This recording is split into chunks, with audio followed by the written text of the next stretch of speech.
Hello class, and welcome to this Super Mario 64 walkthrough right here on Video Games 101 by way of Let's Play with Briggins. I'm your instructor, Professor Briggins, and when we started this channel years ago, this has always been on the list of games I wanted to cover.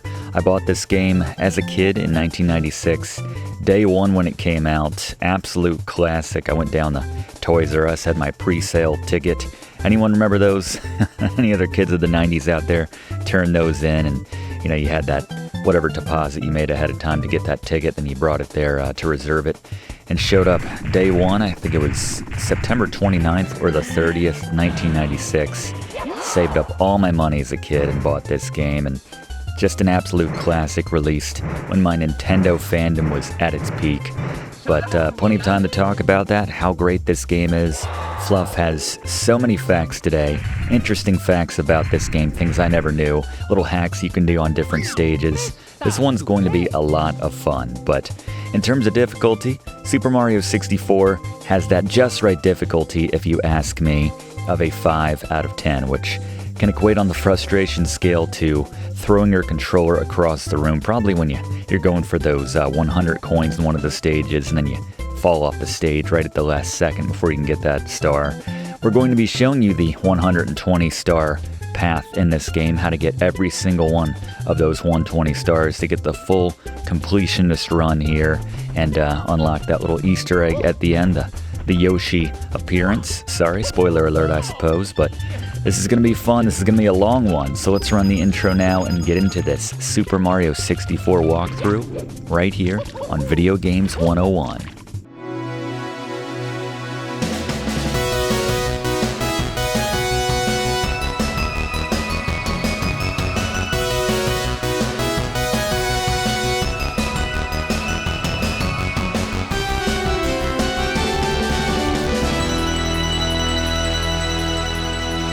Alright, as fun as it would be to mess with Mario's face right here at the top, we've got 120 stars to collect. So let's get into the game now, start a new game. I love this opening music right here, just on the select a game screen right here from Koji Kondo. The entire soundtrack is excellent work from Mr. Kondo, but we'll talk about that as well. I'm going to start a new game here in the first file, Mario A, get some context. Dear Mario, please come to the castle. I was expecting the usual rescue the princess trope. We've since retired that list, by the way. We will not be showing that anymore, but still give it a mention every now and then.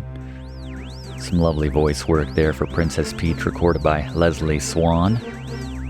Fluff will talk about that a little bit later as well, but as Lakitu, our cameraman, floats in here. I have a love-hate relationship with Lakitu as our cameraman. He, the camera is probably one of the few things that you can nitpick about in this game. And it's not constant. I mean, if you know how to make it work for you, then you can make it work for you, I suppose, to finish that thought. But before we head into the castle, let's take a quick look at the controls for Super Mario 64. Again, very complicated compared to most of the games we cover on this channel, but I just want to highlight a couple of my favorite moves here. First, we have the side somersault. This move can be done by simply running in a direction and then quickly reversing on the stick the direction you're going, and then doing a jump right there. This gives you the height equivalent of a double jump, but you don't need to have the real estate for a double jump. So, and then the other move I really like is the long jump, which you can do by running, then holding Z, which is on the back side of the controller, and then while you're holding Z, tapping A immediately after. It allows Mario to cover more terrain a little bit faster, but as we get some sort of fourth wall breaking with the Lakitu brothers, like we're doing a documentary on Mario or something here, but let's enter the castle now, and immediately we get a message to get the heck out of here. We're going to choose to ignore that for the purposes of this class and talk to Toad instead right here by hitting B next to him. There's a few instances of Toad in this castle where he'll actually give you a star, so we'll obviously prioritize talking to him in those cases, but when you're ready, head to this first star door on the left, the only door we can access to access a new world for the most part, which doesn't require any existing stars. So every time we enter a level, before we do that, we'll get to choose which star we're going to pursue with a little clue as to what that entails. If we haven't gotten any stars yet, it'll just default on the next one in order, or in this case, it's fighting the boss at the top of the summit. So that's going to be the order generally we're going to be going in and covering how to get every star here in this Super Mario 64 walkthrough. Just the order which the game recommends. As much as we can. There's a couple exceptions where that's not the case, but you can see we're using the long jump quite a bit already to avoid that chain chomp right there. It's just a fun way of getting around the levels in this game. In my experience, you cover more ground, it goes faster, and it's just fun to do. What can I say? Alright, so we're trying to get to the top of this summit here, or reach the summit here in this first stage to get our first star. Mine the cannonballs, and there's a hidden little warp area if you pop in here and just kind of hold still or walk slowly at the back of that little alcove. And this just kind of warps us up. Now with tips on taking down this first boss here in Super Mario 64, let's go to our resident boss expert, Gary. It's Scary Gary's Boss Beaters. Alright, so in Super Mario 64, the magic number is usually 3 for taking down most bosses, and Big Bob-Omb is no exception. Just run behind their back, pick them up with the attack button, and throw them. Just make sure you're throwing them more into the center of the plateau here. Throw them off the side, and he'll accuse you of cheating. You'll have to start over, basically, so don't do that. Also, stay away from the sides yourself. You don't want to get picked up and thrown off the side and have to start over again as well. So repeat this strategy, though. You can use one of those reverse jumps to get over them a little quicklier. I made up a new word here in Video Games 101. Because he will, after you do a throw-in, move around very quickly. This won't last very long, but keep up this strategy. 3 hits, you'll take him down. Thank you very much, Gary. That third throw, as Gary mentioned, will take him down, and we've gotten our first of 120 stars here in Super Mario 64. We got our work cut out for us, don't we? And we're treated to some nice camera work there, nice cinematography with that zoom out by way of Leica 2. So every time you grab a star, you can save your game and continue, save and quit. So they're telling us we can now access other doors here in the castle. A lot of the doors are locked and have a certain requisite number of stars we need to collect before we can unlock them. But again, we're just going to move left to right, gather as many stars in this first world as possible before we move on. So we've just unlocked, by talking to the Bob-Omb here, the pink Bob-Ombs. They control the cannon. And now we can hop into that to access other areas here on this map. Cannon travel. Kind of fun. Just as it was in, Secret Aquarium, another game we did a recent class on here on Video Games 101. So Koopa challenges us to a race right here. If you use the cannon, he considers it cheating. So we're just going to stick with our long jumps right here. Again, you can see the extra speed we're getting, covering a lot more ground. And once again, just getting past that chomp right there. You can use the warp, that's not considered cheating for whatever reason. It won't save you that much time, honestly. It's not the most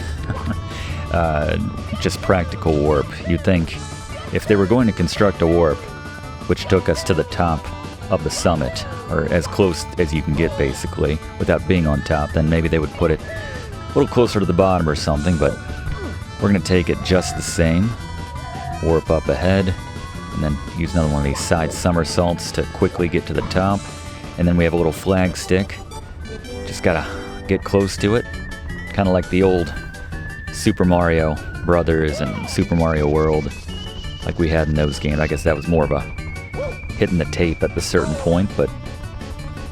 So now we just gotta wait. Showing disdain for our opponent's abilities, just busting out some moves here. Crawling around. The ultimate disrespect. If we leave Mario untouched long enough, or we don't touch the controller, then he'll eventually lay down and fall asleep. And leave it even longer than that, he'll start dreaming about pastas. He'll talk about ravioli and spaghetti and things like that. They have a good time with their Italian stereotypes. courtesy of Charles Martinet. We'll talk about that. Plenty of time. We're just getting into this as we are 1/60th through our star count. So now shoot to the island in the sky. We just unlocked this cannon travel in the last star, so let's actually make use of it now and go to that island in the sky over there on the left. Can't reach it via that first cannon, but thankfully there's another one which unlocks simultaneously when we talk to that Bob-Omb right there. So the sweet spot to aim is right about there, just kind of above that little corner of the clouds.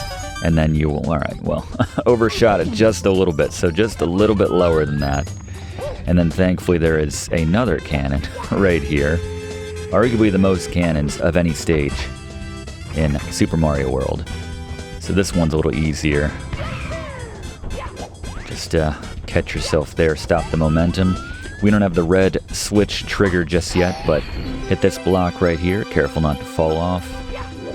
Grab it with the move of your choice. I always like to show off a little bit when we enter the paintings or grab one of the stars. But our third star there, 1/40th the way through this game. I promise I will stop very soon. Doing the math right there, but gonna head back in. So we're knocking out these first stars very quickly, and that always comes to a grinding halt when it comes to getting the red coins. Tell you, video game developers love their fetch quests. They're collecting items in stages. It's not quite as bad as Tony Hawk here, and it's not nearly as bad as collecting 100 coins, which we'll have to do for that final star for each stage. We'll talk about that though when we get to it. In just a moment, we're going to collect those once we have all the other stars we can currently collect here in this first world. And you can grab the shell from this Koopa Troopa here by punching them or jumping on their back and then riding around. It's fun. Take any damage and we'll lose that shell instantly, so just keep that in mind. If we hit any walls, we'll lose it instantly. But there is a red coin up here, up this grade, which we wouldn't be able to run up. It's too steep eventually, so the shell's a nice way to knock that out. But as we're going around trying to get the remaining of the red coins, the 8 red coins to get this next star, let's take a look at the Brigsnotes for this Super Mario 64 walkthrough here on Video Games 101. First, mentioned it, but follow this guide for 120 stars, the completionist run here in Super Mario 64. We're going to be showing you the most efficient route for getting every single star in this game, with a couple small exceptions like missing the missing the tree or the jump, the shot in that last collecting the star right there. Number 2, keep the camera zoomed out for better control. I mentioned this in the intro, but yeah, the camera work isn't fantastic. Again, this was Nintendo's first fully 3D game right here, so you have to expect some of that. It's a little rough, so I like to keep that camera zoomed out whenever possible. You can use the left and right C buttons, as I mentioned, to shift it left and right, assuming Leica 2 has room to do that. If you're up against a wall, that won't be the case. You can always hit R to go to the Koopa cam, where you get right up and close on Mario's shoulder there. I don't like to use this unless the camera work is really bad, but depends on the conditions ultimately. So we can't get this next star, so we're going to get the 6th star overall instead, because we need the first switch before we can do that. And this one's easy to get from this chomp over here. Just do 3 ground pounds by jumping and hitting Z on top of his little post when he's not paying attention. Just bait him into making his move and then do some stomps. And number 3, use the water surface to refill your health. We'll talk about that when we actually have some water on one of these stages.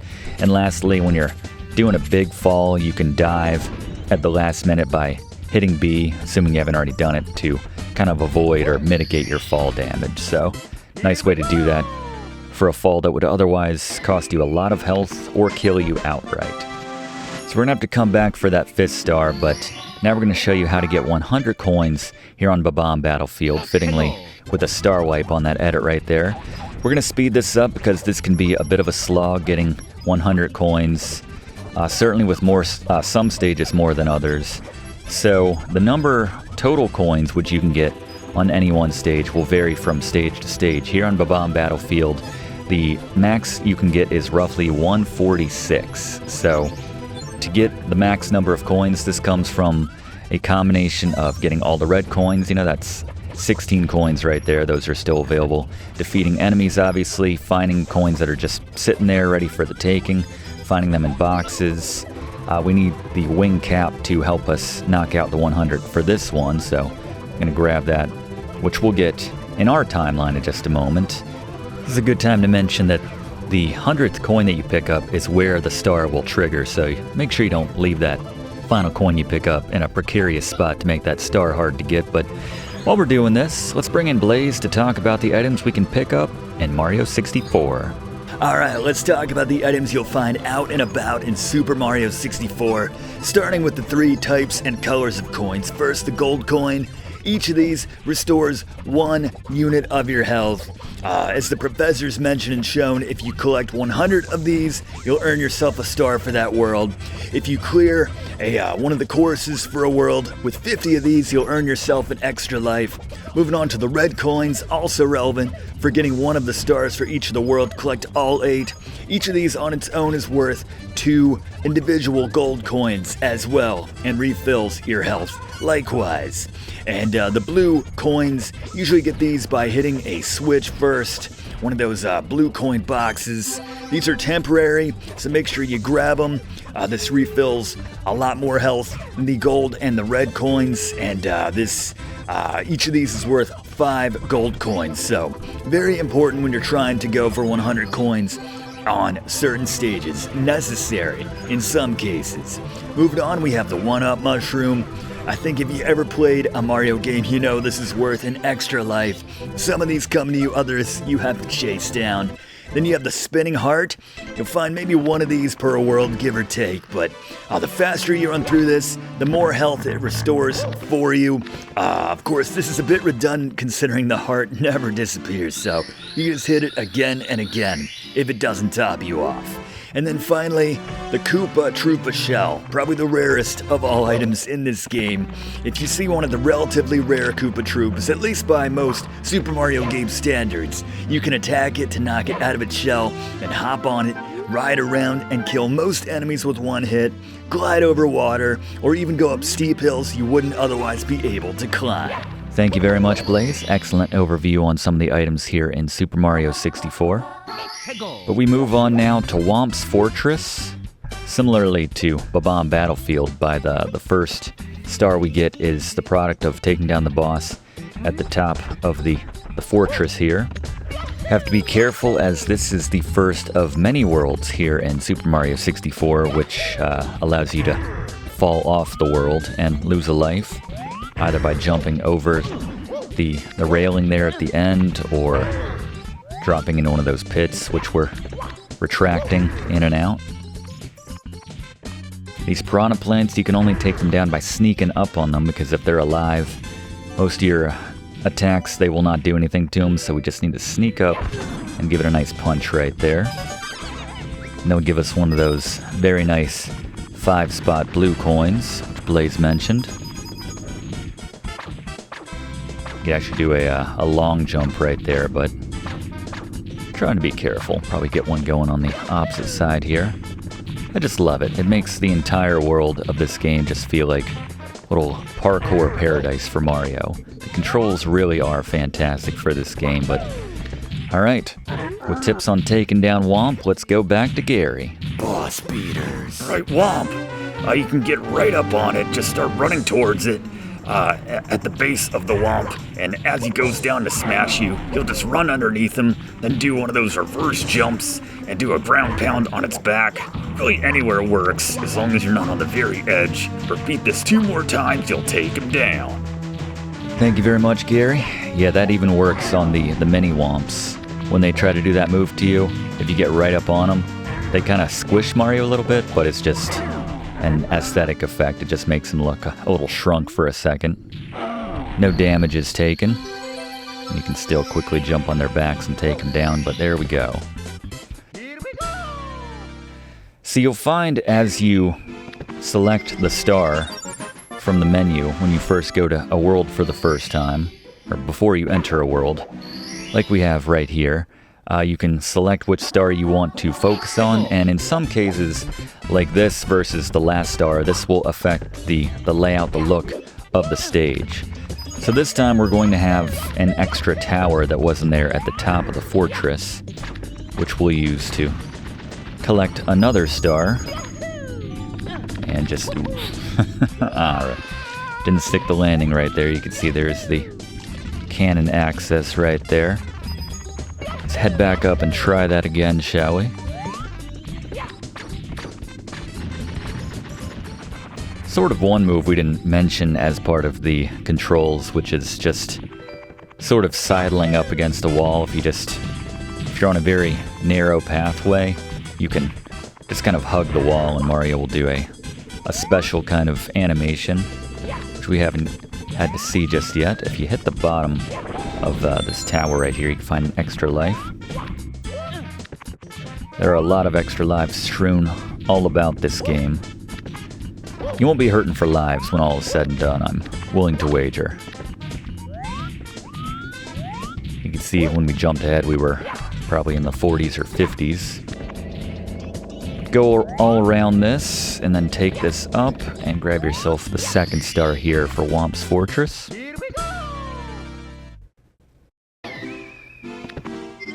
Got our first block of 7 stars, obviously not all on one stage, so every world, the max total is 7 stars, so 7 times the 15 worlds, just to do the math right there, that's 105 stars. Obviously our numbers won't reflect that in real time. We're not going to have 14 stars at the end of this one, because again, we're putting off all the coin stars until late in the game, just because it's just a slog, like I said. And not nearly as much to know about getting all those coin stars, but to get this star, blasting off into the wild blue, we're going to unlock the cannon right here. And then accuracy is key right here. You want to aim right above the brick. We want to hit right there. Thankfully, we don't need to worry about concussions or anything with Mario. I mean, we probably should, given the number of hard hits into very solid objects like brick walls he takes in this game, but must have a lot of padding in that hat. I don't know. Maybe share that technology with the rest of us, Mario.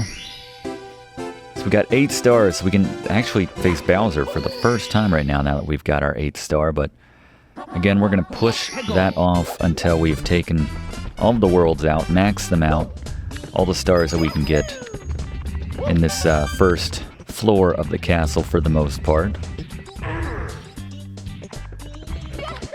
So here to get the red coins in Whomp's Fortress. Always a slog, not as bad as the 100 coins. I feel like I'll say that a lot, but first one is right there. The second one is on top of this Whomp's head right here. Thwomp's head. Not to be confused with the Whomp. Thwomps are a little deeper. Not emotionally necessarily, but in terms of just their design. Their physical amount of space which they take up. They may be deeper emotionally, I don't know. I don't want to speak for them. Alright, so not the worst thing that we fell down here, because there's another one up here which we can get if we use one of our long jumps to get a little momentum there. Another reason to use the long jumps. And we just use this to get ourselves back up.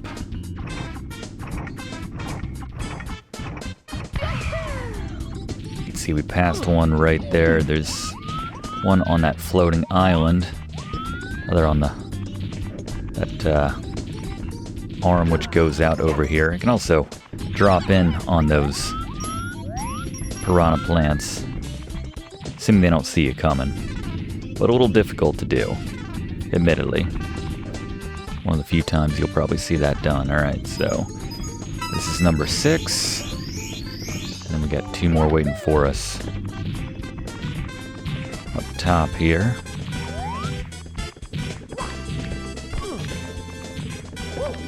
And Koji Kondo on the mark. One of those themes which just gets you pumped up, gets you energized, puts a smile on my face as we give this a couple kicks and, well, don't do that. That does not put a smile on my face. That flattens my face against the ground here. the mini Whomps do their own version of the ground pound. Just, yeah, kind of always like to keep that camera where we have the most room to operate. For the most part, keeping it behind Mario so that obviously the movement makes a bit more sense. So unlike the 100 coins, the red coin star always appears in the same dedicated spot. And there we go.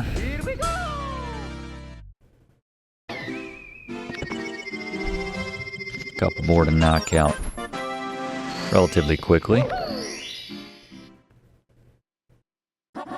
This is Fall into the Caged Island. This is an easy one if you know where to let go. So this is another one which is has a specific thing which is unique based on this particular star. So if you want the owl to appear, maybe when you're trying to farm for some coins a little bit later, you can choose that one. But yeah, climb that tree, and then when he's flying around, just jump and then let go right about there. He'll slowly lose altitude over time, but I much prefer gauging it that way than hoping to get the timing just right to get him to drop into that caged island or make that drop from the owl a little more manageable. This one's one of my favorites in the game just because it's so simple. Referenced this earlier, but just run up here, drop into the cannon. Timing class, what has it been, like 15 seconds so far? Aim for this far corner of the wall. And that one is well hidden, if I do say so myself. And just approach it from the top to collect that. And just like a lot of my favorite stars in this game, this one takes probably 30 seconds to collect. Just be very careful. Might want to turn the camera a little bit and just slide into it. And there we go. And now, as per usual, we're going to head back in later on in the game with another star wipe, mind you, and collect 100 coins for Whomp's Fortress. There are 141 all total to be found. So follow along as we bring in Fluff for the first time today to share our first Fluff fact about Super Mario 64. I mentioned this in our class on Super Mario World, but the idea of Mario being able to ride a creature goes all the way back to the development of the first Super Mario Bros. In the mid-80s. When it was determined that it would be too difficult to program this on the NES, the idea was held back until Yoshi made his debut in Super Mario World for the SNES in 1990. While Yoshi doesn't exist in this game in the same capacity, there was talk amongst the developers of Mario being able to ride a horse during development. The idea was ultimately shelved and repurposed for The Legend of Zelda: Ocarina of Time in the form of Link's trusty steed, Epona. Thank you, Fluff. So we chose the Fall into the Caged Island star right there just so we could have access to our owl friend Hoot.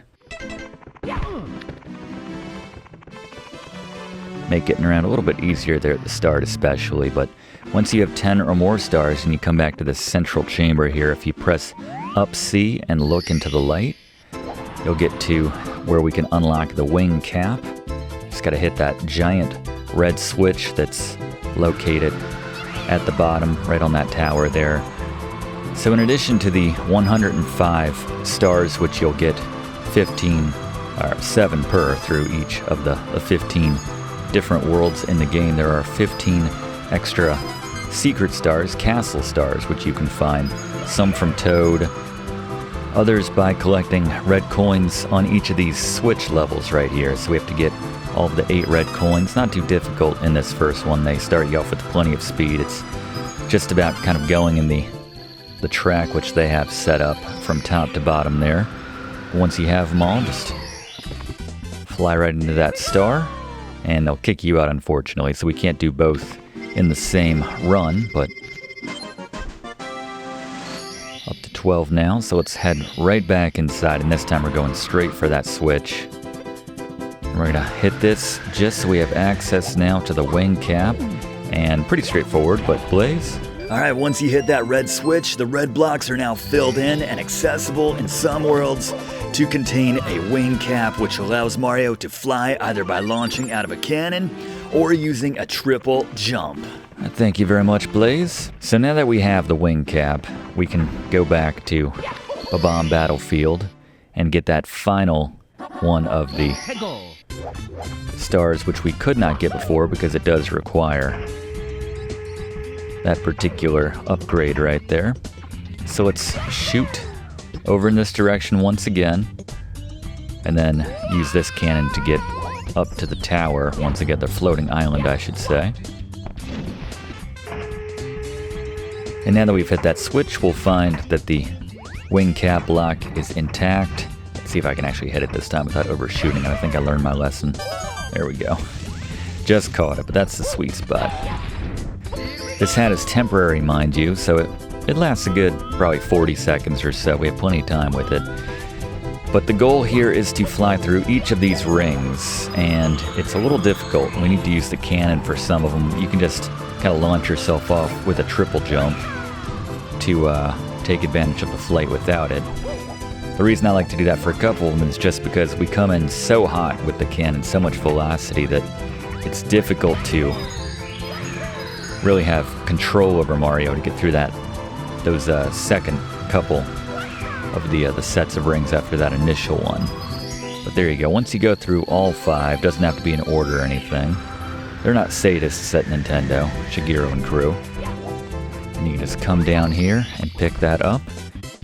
And now we've gotten all the stars here in Bob-Omb Battlefield. Save for that coin star in this timeline, obviously, but, you know, we showed you how to do that.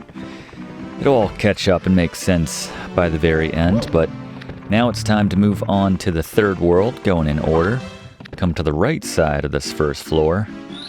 We only need a paltry 3 stars to unlock this door right here. And before we actually head into the stage itself, you'll find that if you go through this kind of hidden little area, that little window up top, and you can talk to Toad here. He doesn't have any stars to give us quite yet. But do a double jump or do one of those side flips right there, and we get to enjoy this composition from Koji Kondo for the first time. This one's very simple. Just collect the 8 red coins just as we did in the red cap world just a moment ago.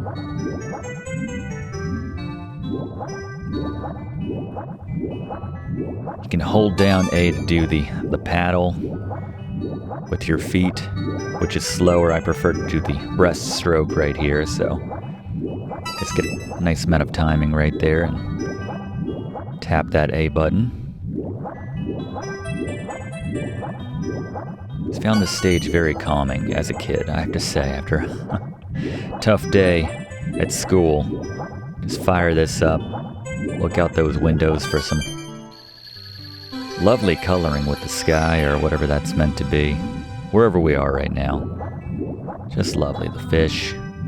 Thought this was amazing when I first played this in 1996. Still holds up if you ask me. I have a soft spot for the early days of 3-dimensional animation. And you'll see if you try going in this one here, get a 1-up if nothing else. And now we can finally head in to the third world, dive into the third world here. Jolly Roger Bay. And we need to go into the sunken ship for this first one.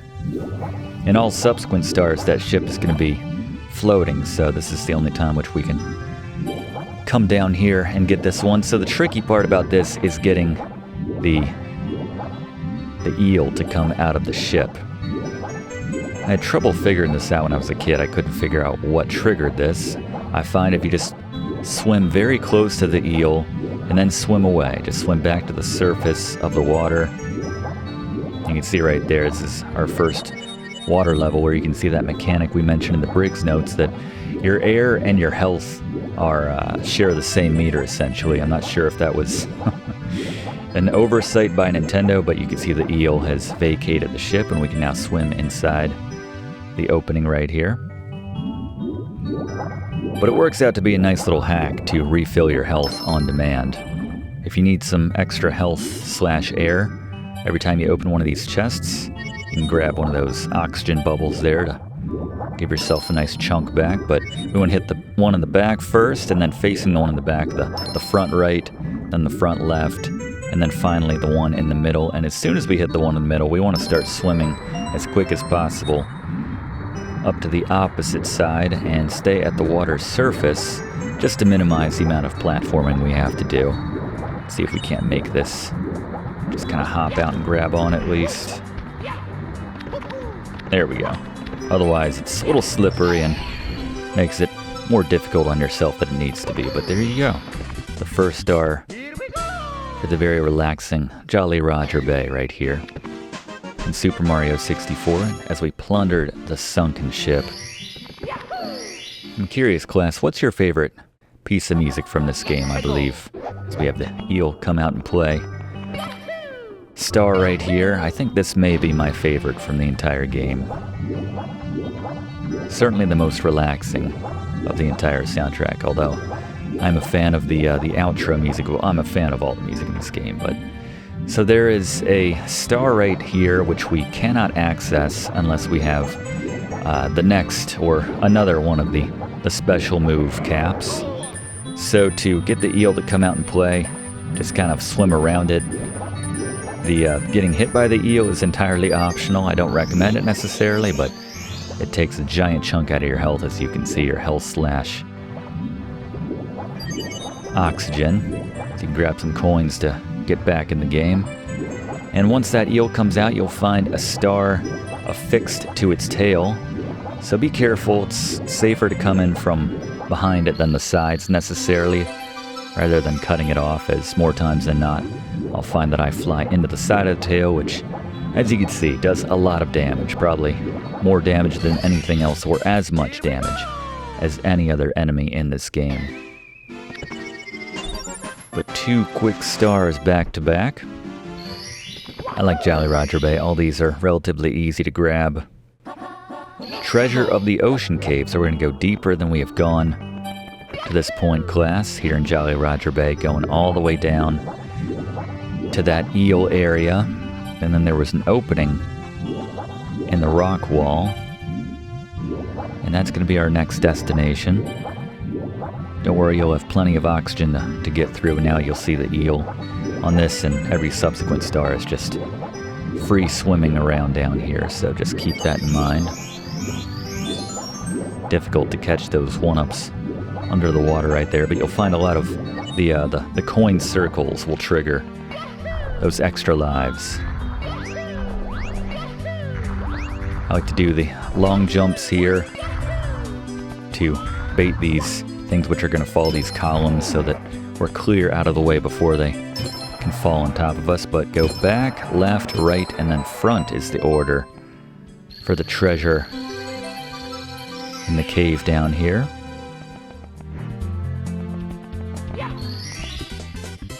Just like that, we've gotten half of the normal stars here in Jolly Roger Bay. And the treasure of the Ocean Cave. Still have the dreaded red star one coming up. Red coins to get the star. Red coins on the ship, which is now floating. So half of the coins are on that ship or above water. The other half are in these shells down here. These clampies, as they're called, feels very Donkey Kong Country as far as enemy names go, if you ask me. Careful not to swim too close until they've opened up, otherwise they will cause some damage to Mario. There's a shallow clampy right here who has another red coin. And the last one, beneath the surface of the water, is all the way down.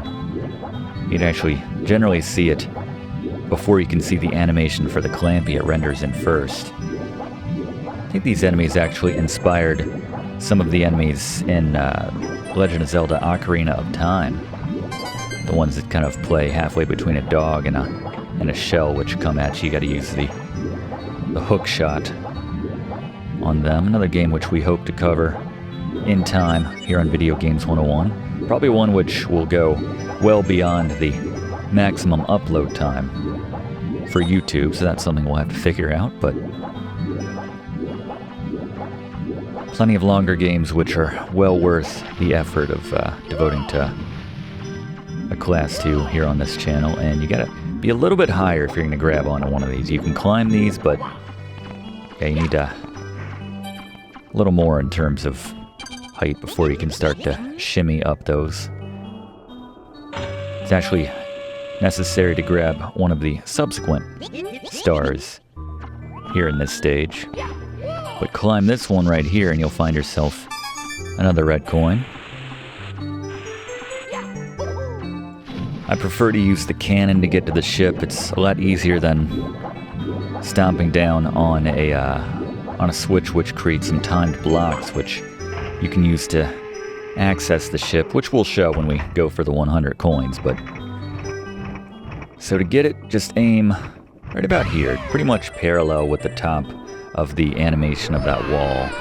You can see right there, and that'll give you just enough lift to perfectly land right here on the ship. Mind that little block that's going back and forth, but the remaining red coins are right here on top of the ship. And there we go, not too bad compared to some of the other ones.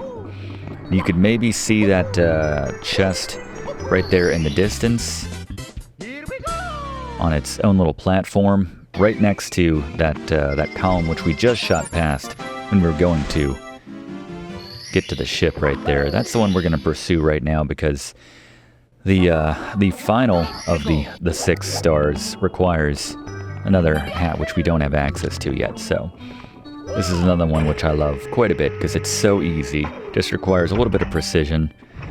So this time we're not going to aim quite as high. Aim a little bit lower and just above this left pillar right here, and you'll grab right on the very top.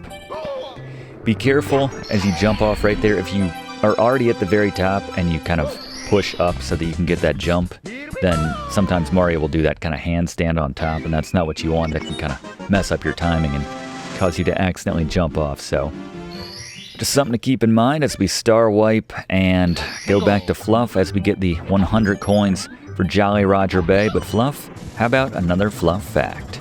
The Nintendo 64 obviously gets its name from its 64-bit processor, something which Nintendo made a strong point of advertising because most of its peers at the time, like PlayStation, were 32-bit. And without knowing too much about the technical side of things, most people knew that 64 was more than 32. All that said, and despite the Nintendo 64's 64-bit processor, much of the system's library actually ran in 32-bit because that yielded a more responsive, faster performance. Not to mention smaller file sizes, and Super Mario 64 is no exception. So, in actuality, Super Mario 64 at 32 is only twice the bits of Super Mario World 16, which likewise was twice that of the NES's Super Mario Bros. 8 bits. It probably goes without saying, but Super Mario 64 was nonetheless named as such as a marketing ploy because again, or at best to refer to the system it was on, rather than the capabilities of the game itself because again, most folks realize 64 is bigger than 32. Thank you, Fluff. I've always prided myself on that knowledge.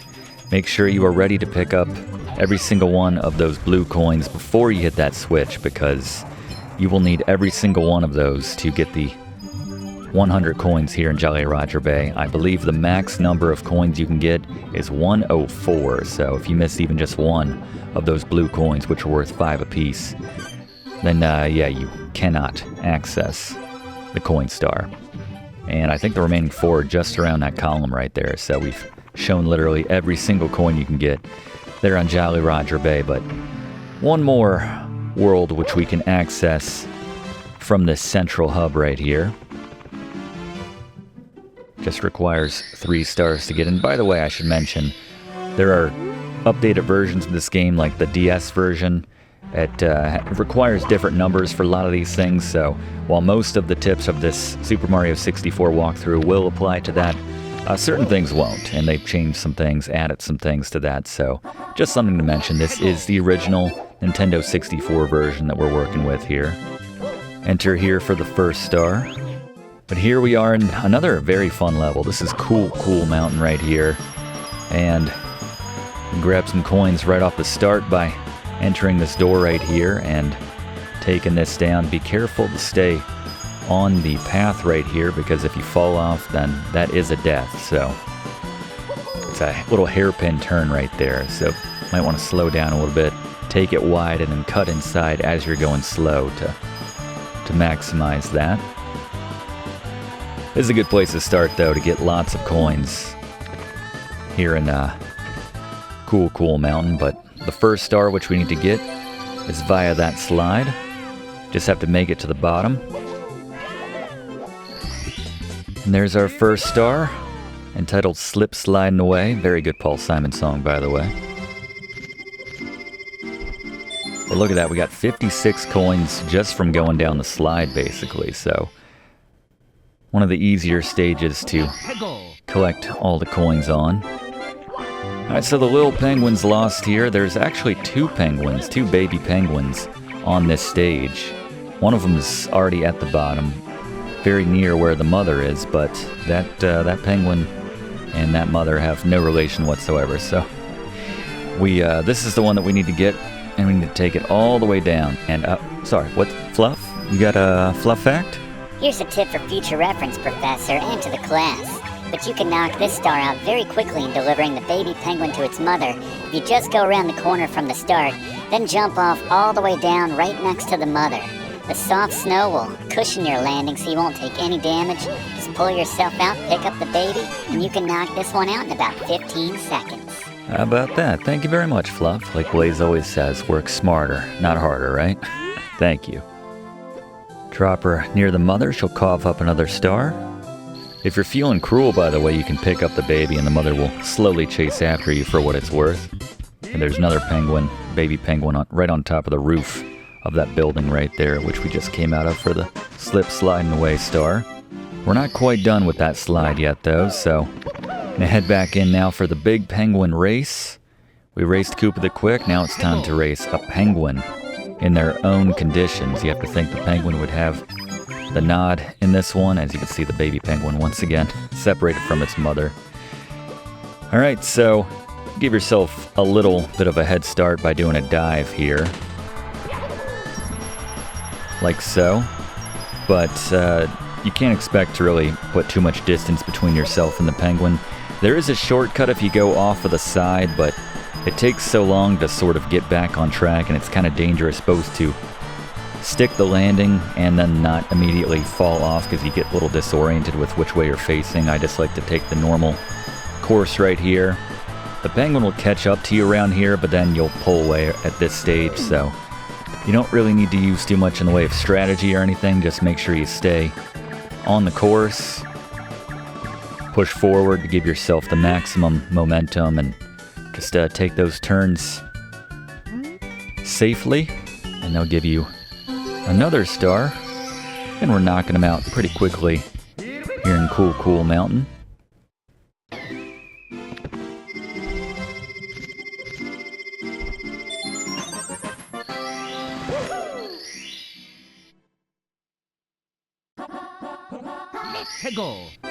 Time to get the 8 red coins. Once again, they're all spread out. Some of the stages later on in the game, or just some of the stages in general, most of the red coins are in a very self-contained area, which I appreciate. But so we're going to jump off the side right here, and hopefully still be able to see where we're going. And you'll find that there's one right behind the ice right here. Makes for a nice little visual trick. And you can actually get around that corner if you're careful and use just the right jump. But we're going to drop off this side right here.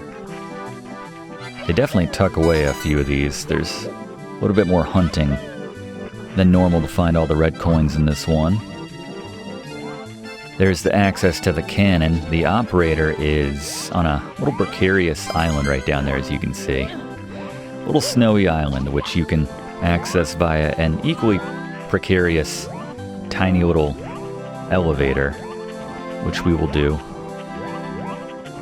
to grab another star. Grab this one here and then drop down. Note that you can buy yourself a little more hang time with that kick, the jump kick, when you're in air if you just need like maybe an extra foot. There's that other penguin, which I referred to, other baby penguin. And there's another cannon access down there at the bottom. But here's number 7, and then number 8 Like to slow down that stick to just get a nice little tiptoe to that so you don't slide off, as it's a little slippery, the conditions here on Cool Mountain, as you would expect. To go ahead and get that star, come to the edge here and we'll find another hidden warp. This takes us back to the top. And then just gonna drop down here. And then if you want to do a long jump off of this bridge to the other side, you can do that. I like to do the death-defying long jump from above and then just stick the landing like that. Note that switch back there, which will create some of those blue coins for when we do go to collect the many coins of Cool Mountain. So this next one's a little tricky, a little frustrating. This is Snowman's lost his head. You need to align this just right to reunite the Snowman's head and body. You need to be quite quick too in beating the body of the Snowman down. You can see that kind of stand alone or neck alone. I'm not really sure what you want to call it. The disembodied head of the Snowman right here, but get back up once you slide down and then stand. Just talk to the head right there. And then just kind of, there you go. Just play chicken with the body right there. And they'll give you the 5th star here. And then another fun one coming up here. I like a lot of the ones which require cannon travel. I think that's what I'm realizing. But we're finally going to unlock the cannon here by taking that very precarious tiny little, we get to use wall kicks for the first time practically in this game. Probably the fastest way to get down is just to use that warp which we used to get back to the top before. It goes both ways. Most of the warps in this game are 2 ways, with a couple exceptions. So to get to that cannon operator, step on this little platform here, a little ski lift if you will. And be very careful when you make this jump. Don't over jump, don't come in with too much momentum, and they'll unlock the cannon for you. Now we could do a wide jump if you think you have enough momentum. It's pretty much the minimum momentum which it takes to create the long jump, but don't worry, there is a hidden little surge of wind coming right there, so it's hard to fall to your death right there if you stick to the area you're intended to. This can be a tricky launch.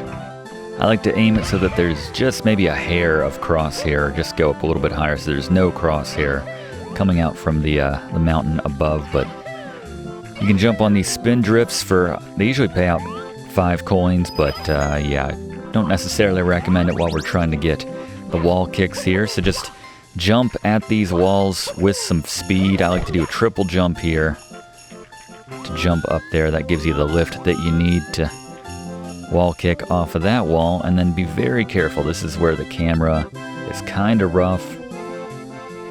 Might be one rare instance where you want to use the Koopa Cam, get all up on Mario with R1 and just tiptoe your way across that thin little ice ledge to get yourself the wall kicks will work star, the final star, outside of the coin one, which we will now show you. But yeah, in this one there's a cool 154 coins, so it's, I think, one of the most populated in terms of all the stages when it comes to coins.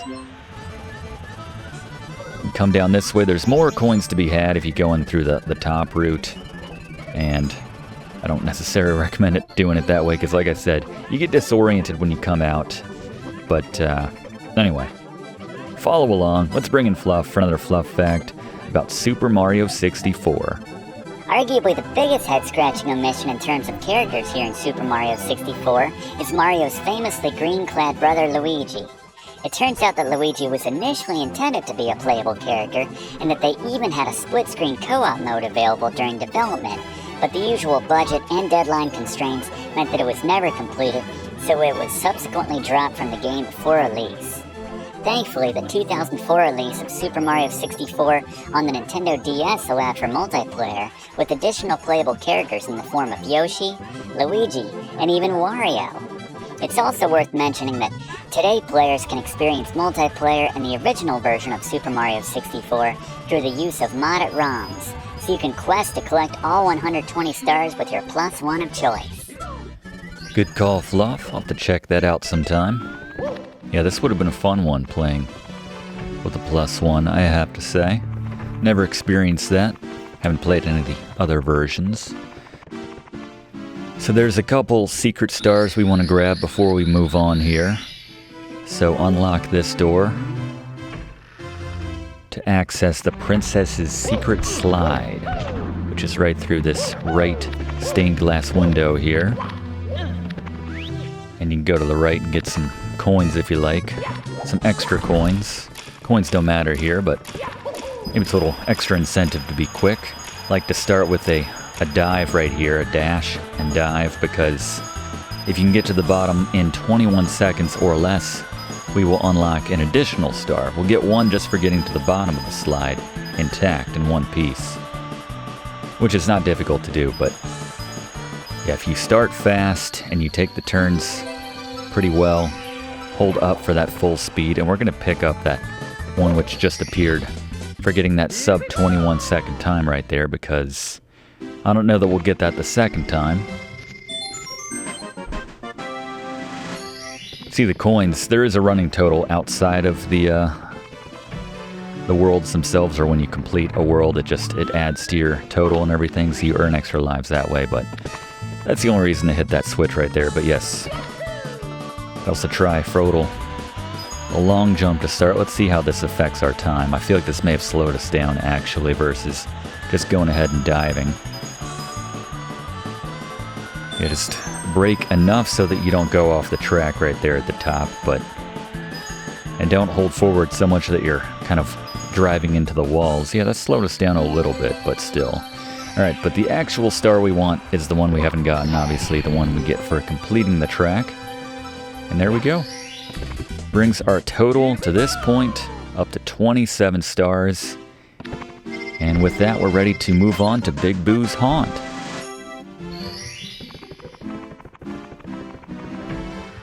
So from the main area, open that plain wooden door right there and make a right or a left, depending on which one of those doors you come in.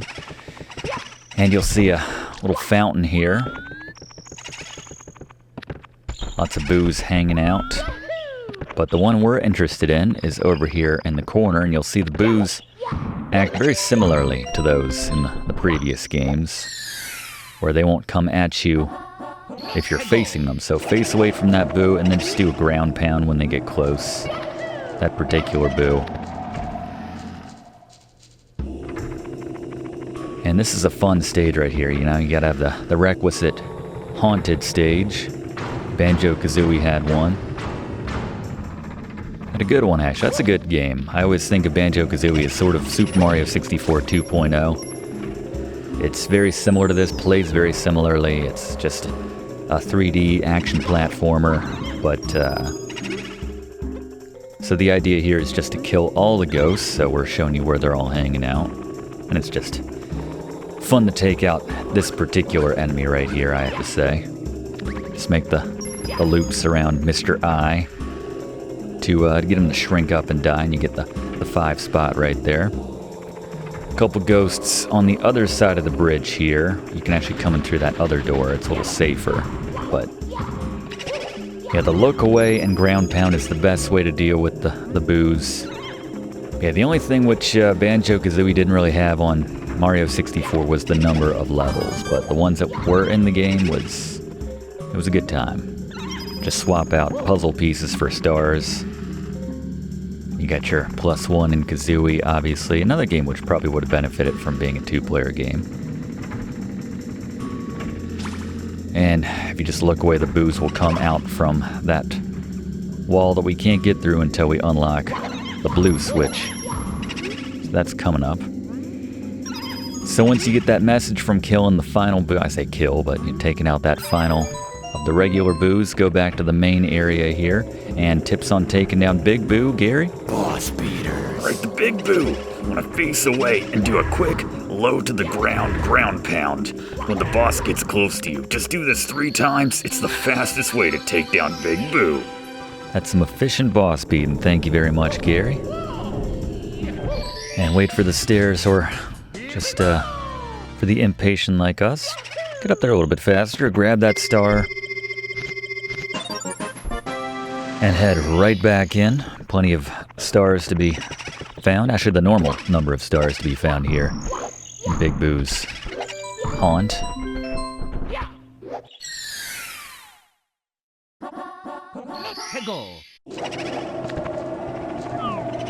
This time we're gonna veer left for Big Boo's haunt. Enter this little one-off shack. Take the elevator down. And then I feel like that would cause more damage than just falling. Just add it to the tab of serious head injuries Mario has and will sustain throughout the course of the Super Mario 64 walkthrough. But come around here, we're gonna head into, take either door here to head into this merry-go-round area, complete with the music. And once again, this is like a more sped-up version of what we dealt with in the main house. Just take out each of these little boos, and then Big Boo will announce his presence here in just a moment. Where are you? There you are. Exact same strategy. Not even that much more difficult. And I like that. That one took about a minute to pick up. If we continue on that clip, it'll just be a 2-hour class, but you know, some of those later ones, there's a lot more involved. You'd be right. That's why I kind of especially love these early worlds right here. I mean, I love all the worlds, and certainly we all have our favorites, but I do appreciate how easy it is to knock out a lot of stars in a very short amount of time. We kind of front load this class with extra stars. Very satisfying, I guess, is the takeaway for me. So we are almost a quarter of the way to the total star count of 120. And the sequence here, as we go through that door to get here and around the corner, mind the books, is middle, right, left. Not the most complicated code in the world. If you get it wrong, they'll throw a book at you, try to smack you with one of those, but once that secret area opens, just go through, grab yourself, in our case, the 30th star.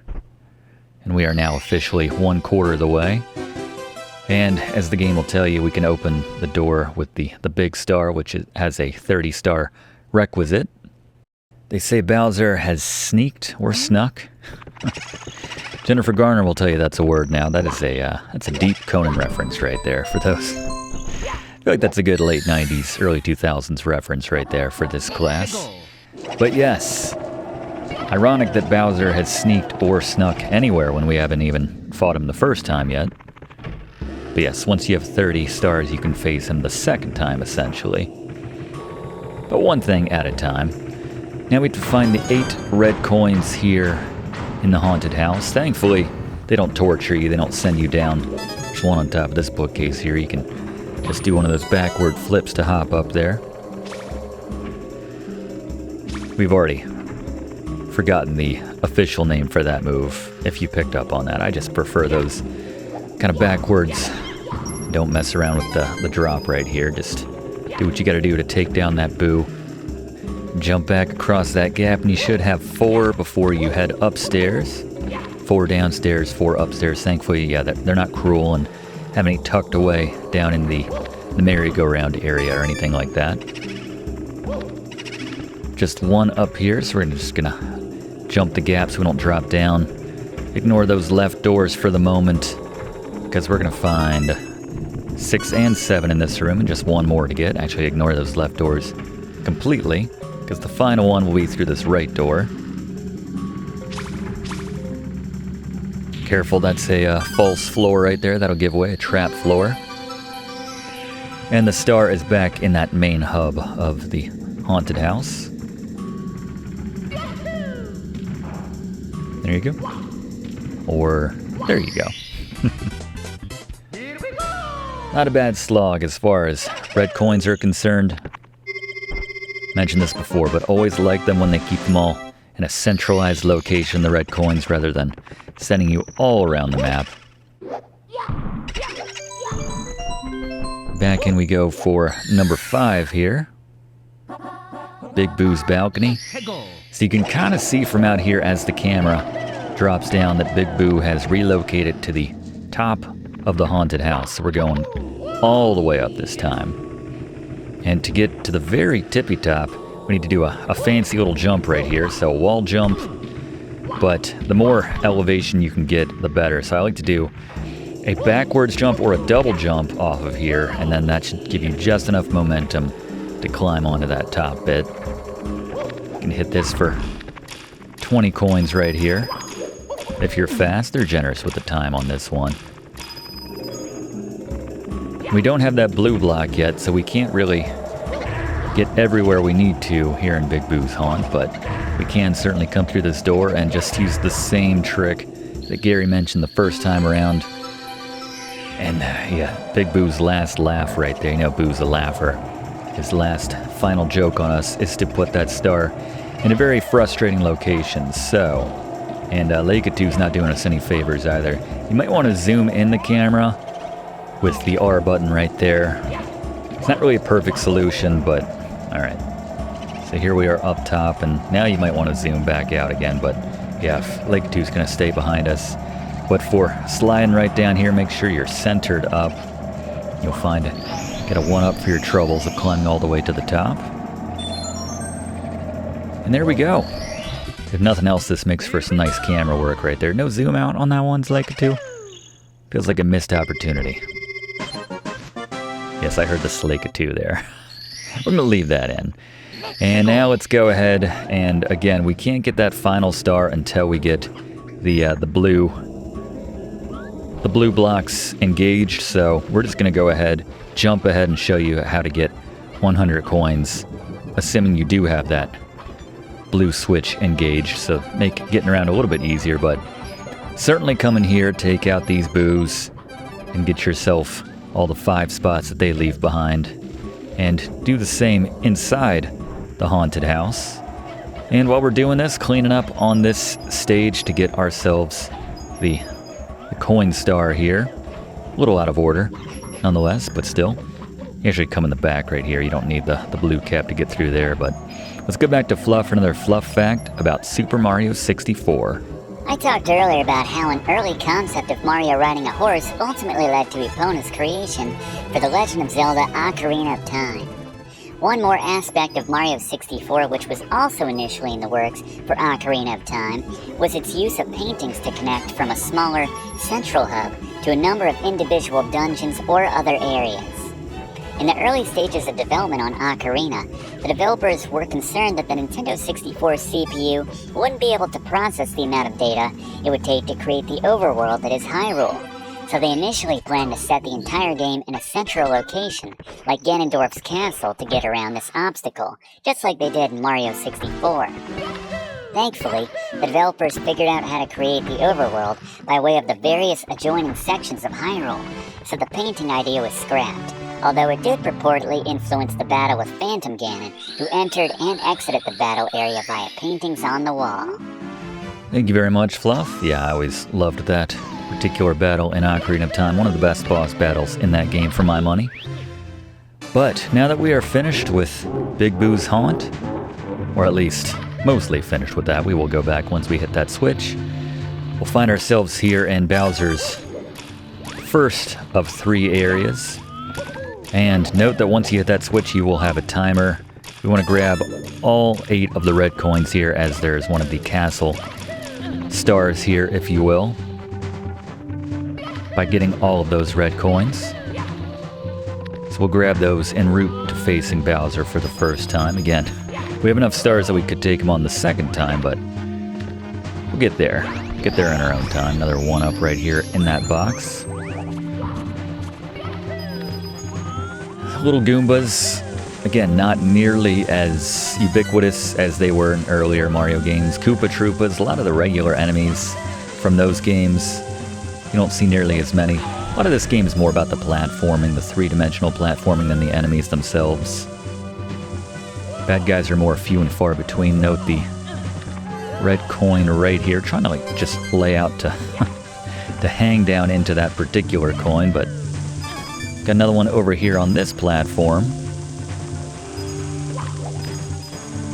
By the way, 100 coins, or going for 100 coins here would be worth nothing, for what it's worth. Now let's see if we can't do a long jump back to safety from there. There we are. Because if we fall off here, then yeah, it's just loss of a life, and we have to grab all these coins again. Don't mind losing the life, although we are working on a no-hitter right now. Not the biggest achievement, only a quarter of the way through this game, but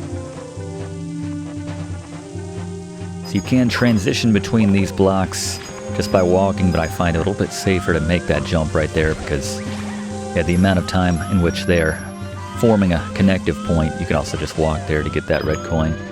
It's not very long to finish that thought. You can see a red coin hiding in the vicinity of this one-up over here. Again, kind of victim of poor camera work here. Sorry, Lake2, I know you're doing your best, but just one more to go. Sometimes it's just about finding the right or least worst camera angle. You can see that last one is just a couple of these platforms over in this direction. And there we go. And the star is right beyond the pipe, which we'll use to access Bowser himself. I have a feeling Bowser's going to be a quick out, so let's go to Gary a little bit early and give us some tips on taking down Bowser. Boss beaters. Alright, Bowser, the first battle, even though the strategy's the same every time, you just want to get behind Bowser, grab that tail with the tack, and then swing them and launch him into one of those bombs by hitting B again when you've got him lined up. If it's too difficult, if you're having trouble with this, you could do little shallow throws and just kind of inch him closer and closer to the bomb each time. But yeah, every time you throw him, just get back on that tail if you haven't hit a bomb yet. Repeat the process until you do hit a bomb and you'll take him down. Thank you, Gary. Love the Salongi Bowser from Charles Martinet there. But yeah, just the one hit. I guess they figured it would be tough lining that shot up, that release when you're going full momentum for kids, but got lucky on the first try. Sometimes I struggle with it as well. We'll see how we do with subsequent Bowser battles, which play out very similarly. Spoiler alert for those unfamiliar with this classic, but we got ourselves the keys. We can now access a new area, the basement here in the castle. So let's make a right now, go all the way down, insert this key, and there you go. All the way up there. I guess this Bowser himself come down here and use that key. Must have called in a locksmith, had that put in. Can't imagine Princess had that. But anyway, down here in the basement you'll find this rabbit, and catching it will earn us a star. So best way to do this in my experience is to lead him over here, coming from the right at this point to chase him to the left side, and then just do a running dive at him. Just like that when he's turning around. And that will earn us a star. And as we head into the next area from here, Fluff, I'm told you have a Fluff fact about this rabbit? This rabbit who conjures up shades of Alice in Wonderland with its tardy behavior is named Mips, a name which is derived from the acronym of the microprocessor of the Nintendo 64, or specifically, the microprocessor's interlocked pipeline states, or MIPS for short. This name for the rabbit makes sense when you consider that he was exclusively created during the very early stages of the game for helping with the development of the character and camera movement systems. During this time, developers only had two characters for that purpose, Mario and Mips. While the rabbit was only initially intended to exist for testing purposes, the developers grew a fondness for the furry creature and decided to put him in the game. Love that. Thank you very much, Fluff. Never knew any of that when I was a kid, so nice to learn about that all these years later. But yes, from that area where we captured Mips, temporarily, we could empty out the castle moat, and then enter the blue switch area right here. And there are, once again, similar to the red switch area, there are 8 red coins to be had before we go ahead and hit that switch. So 4 of those are from those platforms that we dropped on just a second ago. The other 4 are from here. You got 1 at the top. Be careful once these platforms get to the height, as they will very quickly turn and kind of flip you off their side and outside of the area. So right there, that was taking it very close. If you want to do like 1 jump and then a double jump right behind it, then you can go ahead and do that to give yourself a little extra lift, so you don't have to make it quite as dramatic as we did there. But hit that blue switch. We will now have access to all of the blue blocks, which we're going to use to actually get this next star. Blaze, what can you tell us about the blue blocks? Alright, the blue blocks are now filled in, accessible in some worlds, which contain the Vanish cap. This is a hat which makes you temporarily invincible and allows you to go through certain walls. Yes, in this case, invincible and invisible. But yeah, enemies cannot hurt you when you have this hat going. You can't do damage to them, but you will not take any damage yourself as we head back inside to the basement area. Ultimately to the next area here in Super Mario 64. Note that we did that dive prematurely. We did it like at the top so that the fall damage still hurt us in that case. To negate the fall damage, you would have to go into that dive at the last second. But one toad you definitely want to talk to is right outside of this metallic oozy looking pool here in the basement. And this is pretty much the easiest star that we will find here in Super Mario 64 just by talking to Toad. I'm sure some Toad critics would say it's not easy. They don't like talking to Toad, but we have no problems with Toad here on Video Games 101. But once you get this star, the castle star, one of the secret stars, we're going to head into this strange metallic liquid here. Swimming beast in the cavern. Maybe it's like very oily water, I don't know, but it kind of has the same consistency as Metal Mario, which we'll talk about very shortly, actually. This is the rare, I mean, there's only 3, but this is the rare instance of a switch palace, if you will, which is located actually within another world. So we'll get that final block filled in here, the green ones. As we go all the way down here, don't worry about taking damage. You got some water, which means you can top off your health as necessary by way of just breathing that air. And where is that swimming creature? I don't know how they managed to hide it. It's so massive, but here's Nessie. And just, if you want to jump on Nessie's head, just give her a nice little ground pound on her back to make her head go down. In this case, we just want to go up and get that star. Note that you can still kind of control where she goes from her back, but you can also do it from her head.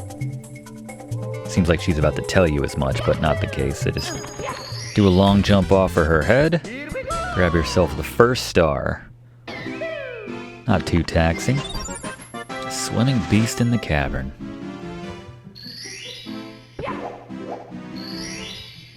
We'll actually need Nessie again to access the aforementioned green switch palace area.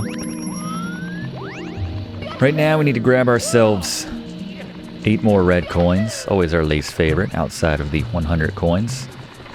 Once again, they are happily self-contained in this world, but maybe less happily is the method to collecting them. We need to take this floating platform that's at the top here. Just press on one of the arrows and the platform will move in that direction until it hits something, yeah, okay. I'm gonna try to go left there so we can, it's best to try to get the arrow aligned with the box so that you can hit it while you're moving toward it, as in that case. Mind these little bars here too that you need to hop over. It's part of the structural support of this area. But once again, 4 on the bottom layer right here, and this will smack up against it. So you can just hop off here, And I believe the platform will reset if you stay off of it long enough. So if you accidentally kind of send it into an otherwise inaccessible area and then fall off of it, then you can just go ahead and find it where it initially spawned at. In this case, we're gonna long jump off of it right here, climb up this pole, and then this has more of a on a track platform.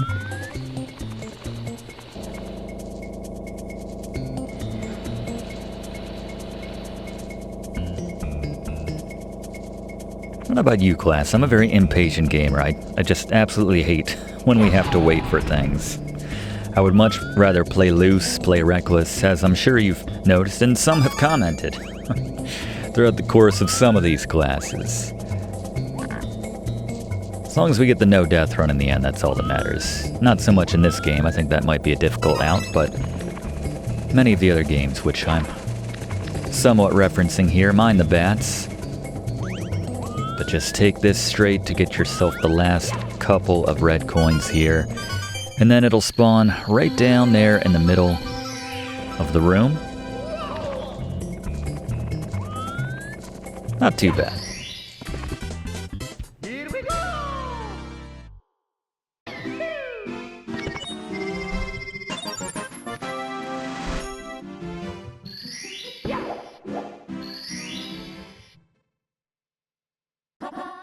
Alright, so this one is a reference to that Green Switch Palace, which is kept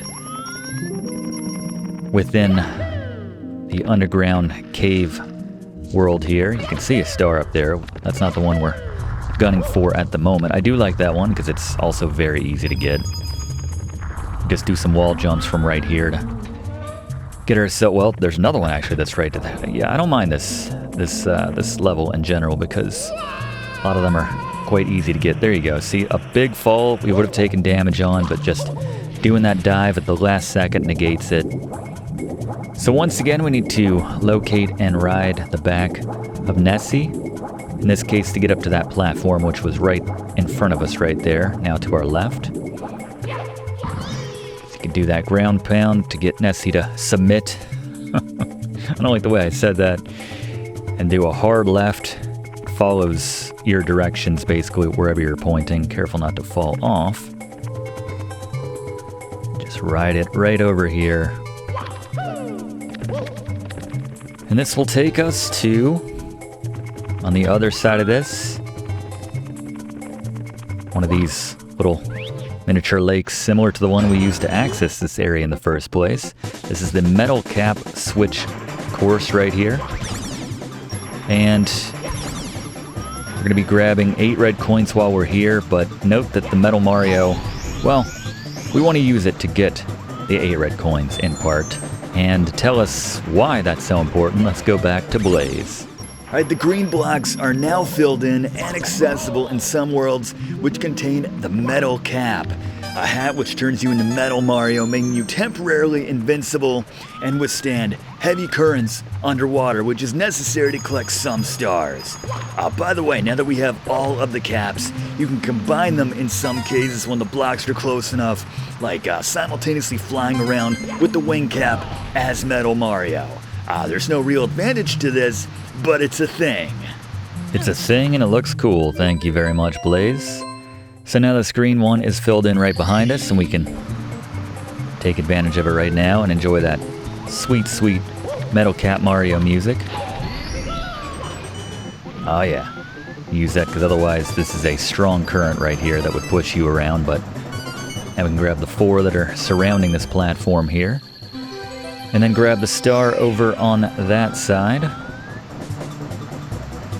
There we go.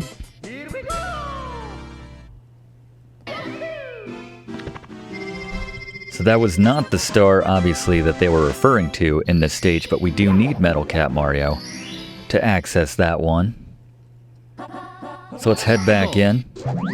We don't need it, but it certainly helps. I'll say that. You can grab one right off the top, but it's not necessary. The one we need is a little deeper in the stage.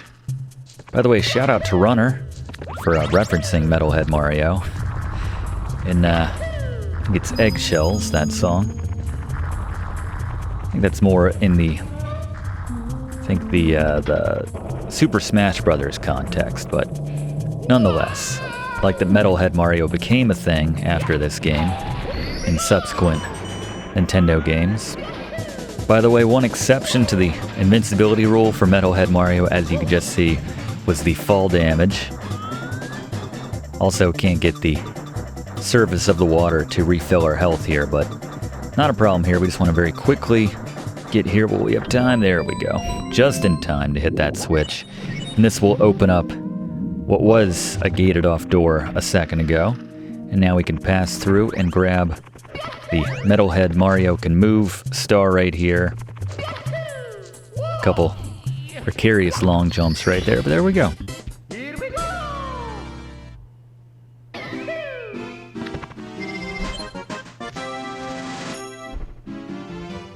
I think that concept went back a ways. I think I was reading that somewhere that they had intended Metalhead Mario to be a thing for some time, similar to working a horse into Mario, or working Yoshi, better said. Eventually they worked the horse as Epona into Ocarina of Time, as Fluff mentioned.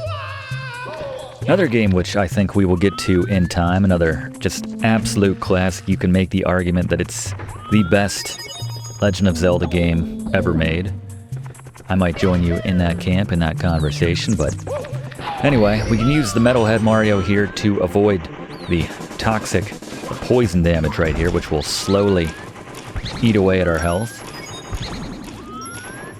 Hitting that switch opens up a number of, or creates a number of those blue coins, which are very helpful in grabbing the 100 coins here in Hazy Maze Cave. Just do a double jump right here at this little ledge.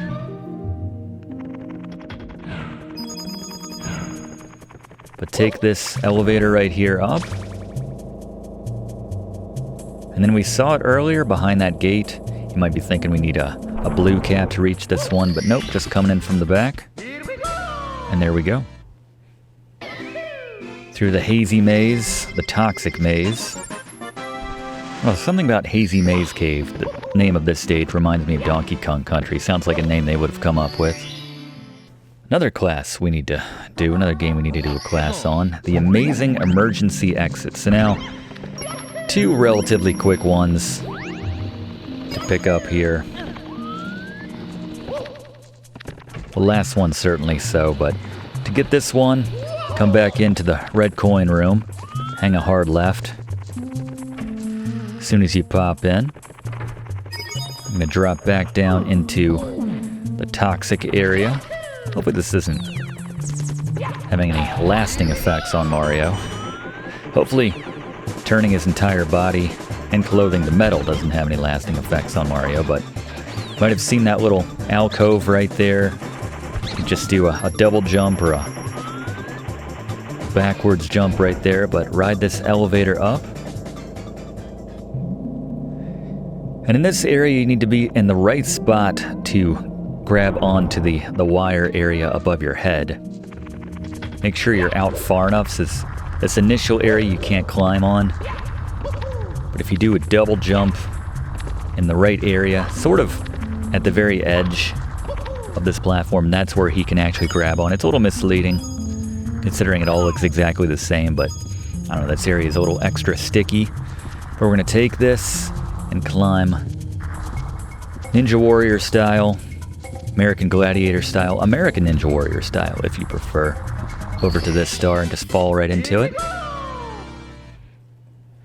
And that just leaves us with my personal favorite star to find here in the Hazy Maze Cave.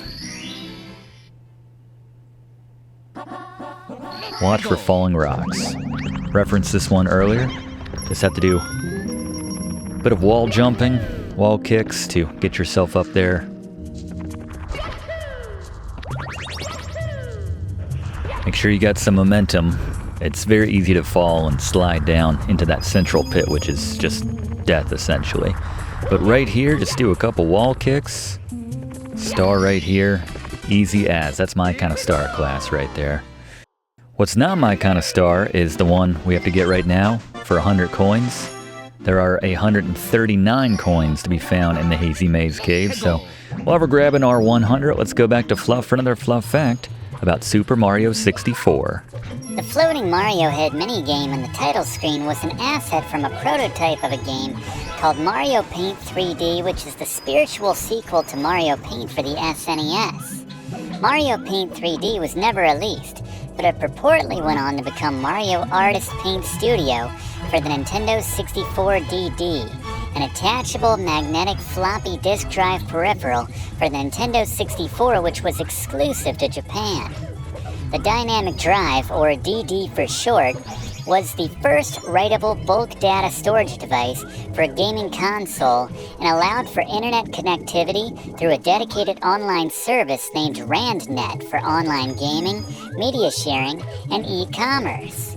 Only 10 discs were released, with 4 of these being related to the Mario Artist series before the peripheral was discontinued in early 2001. The long sideline peripheral faced a number of hurdles and was ultimately deemed a commercial failure a little over a year after release, with the 64 DD only selling roughly 15,000 units before it was discontinued, and with that plans for a Western release were scrapped. How about that? Never realized that. Thank you very much, Fluff.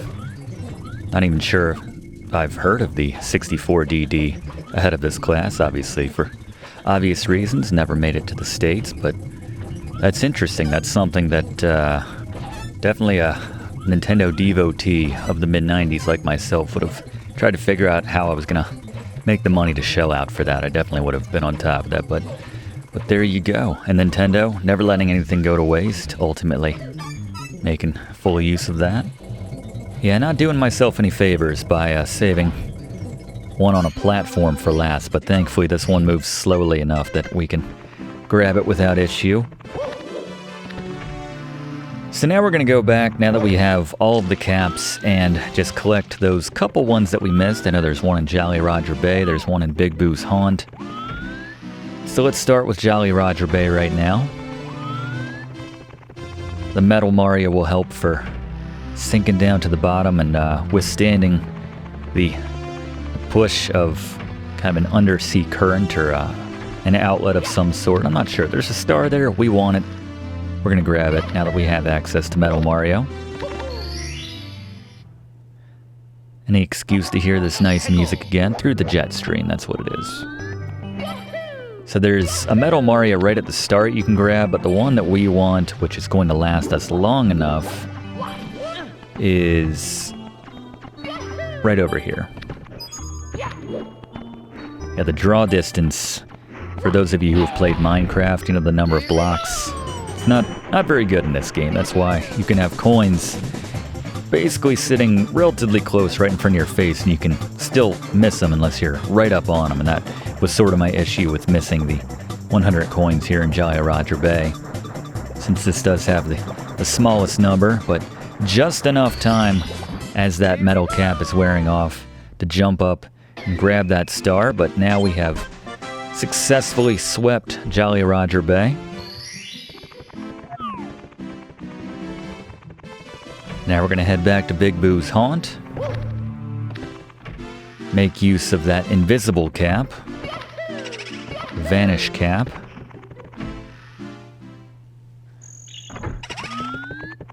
to grab that final star, which we missed here. Eye to eye in the secret room.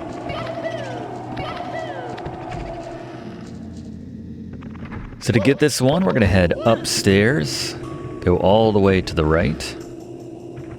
And this one is a little tricky with the timing, so you can see that blue block right outside of this door. We're going to grab this, and as quickly as possible, we need to get back upstairs to that. Probably saw when we were passing through to get to Big Boo, who was outside that last time. As quickly as possible, try to make that jump right there, and just round the corner right there for that blue wall. Pass right through, and now just gotta make some circles around Mr. I. Yes, that is his name. That's as it appears on his driver's license. That's Mr. and then the letter I, by the way. It's cute. So grab that star. Looking good. 45 plus the ones we would have already gotten this far into the game. Say, I guess, an extra 6. So now we're going to head back inside, back downstairs to the basement. Now that we know that we've tied up any remaining loose ends.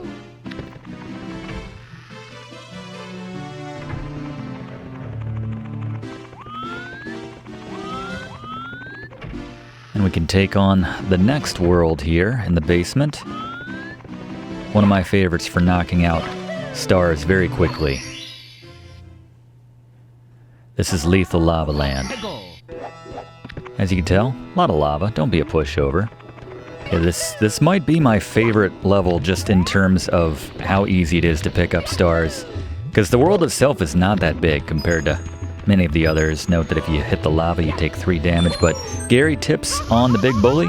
Boss beaters. Alright, we're gonna play Matador for a bit here with the big bully. Get to the edge of the platform. When he charges at you, do a jump, back kind of fading into the platform.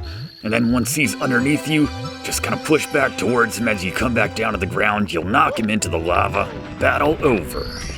Yeah, such a satisfying first star.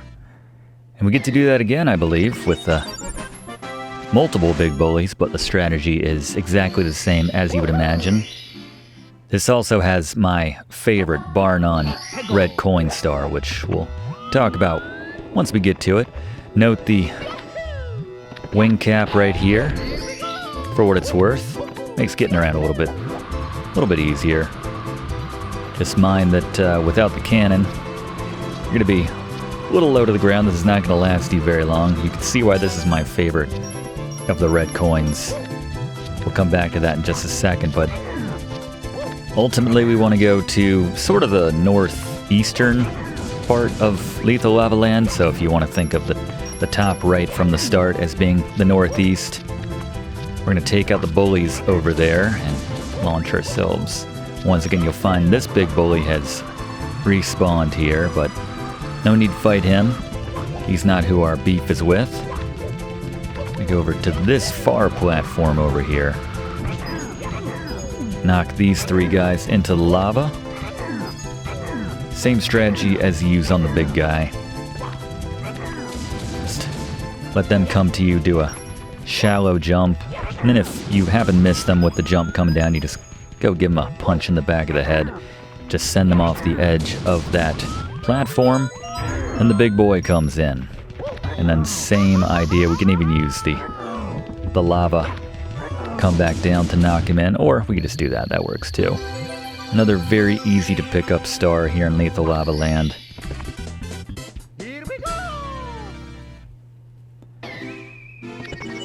The wing cap certainly helps for getting around as well. There's one on the far east side of the map, so now we get to do the 8 red coins.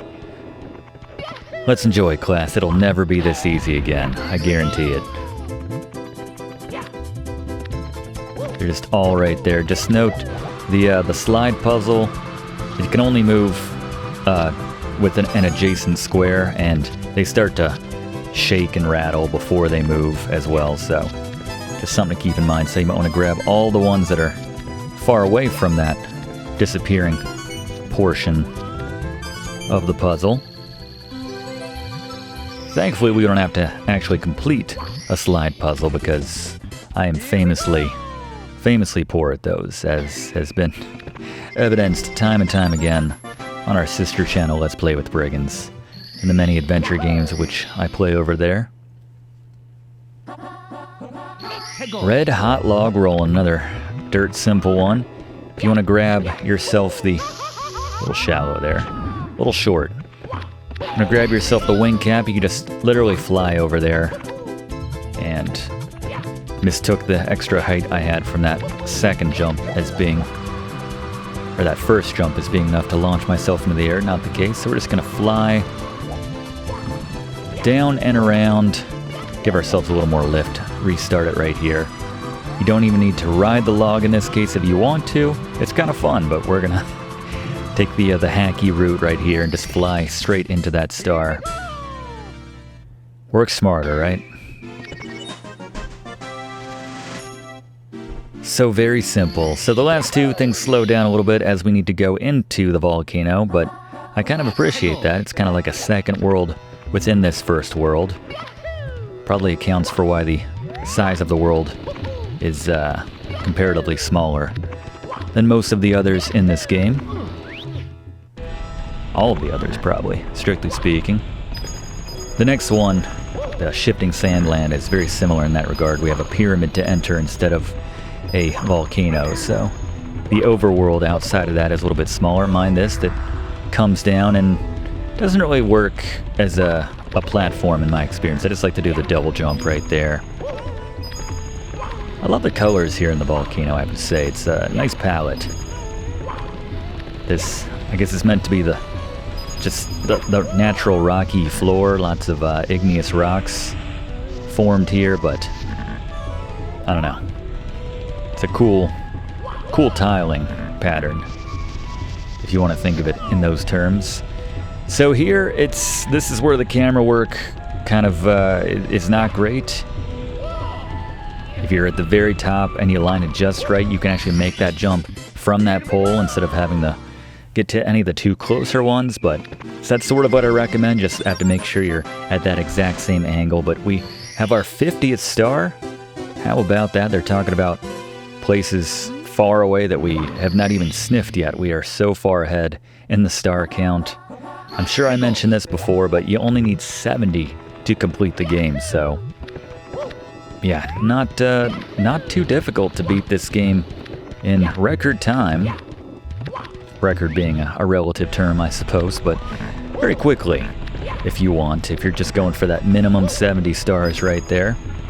There's actually some other hacks which you can do to beat the game even faster by, as I said, hacking the game, cheating the game essentially, but Fluff will talk about that a little bit later. Right now we're going back into the volcano for the final of the main stars of Lethal Lava Land.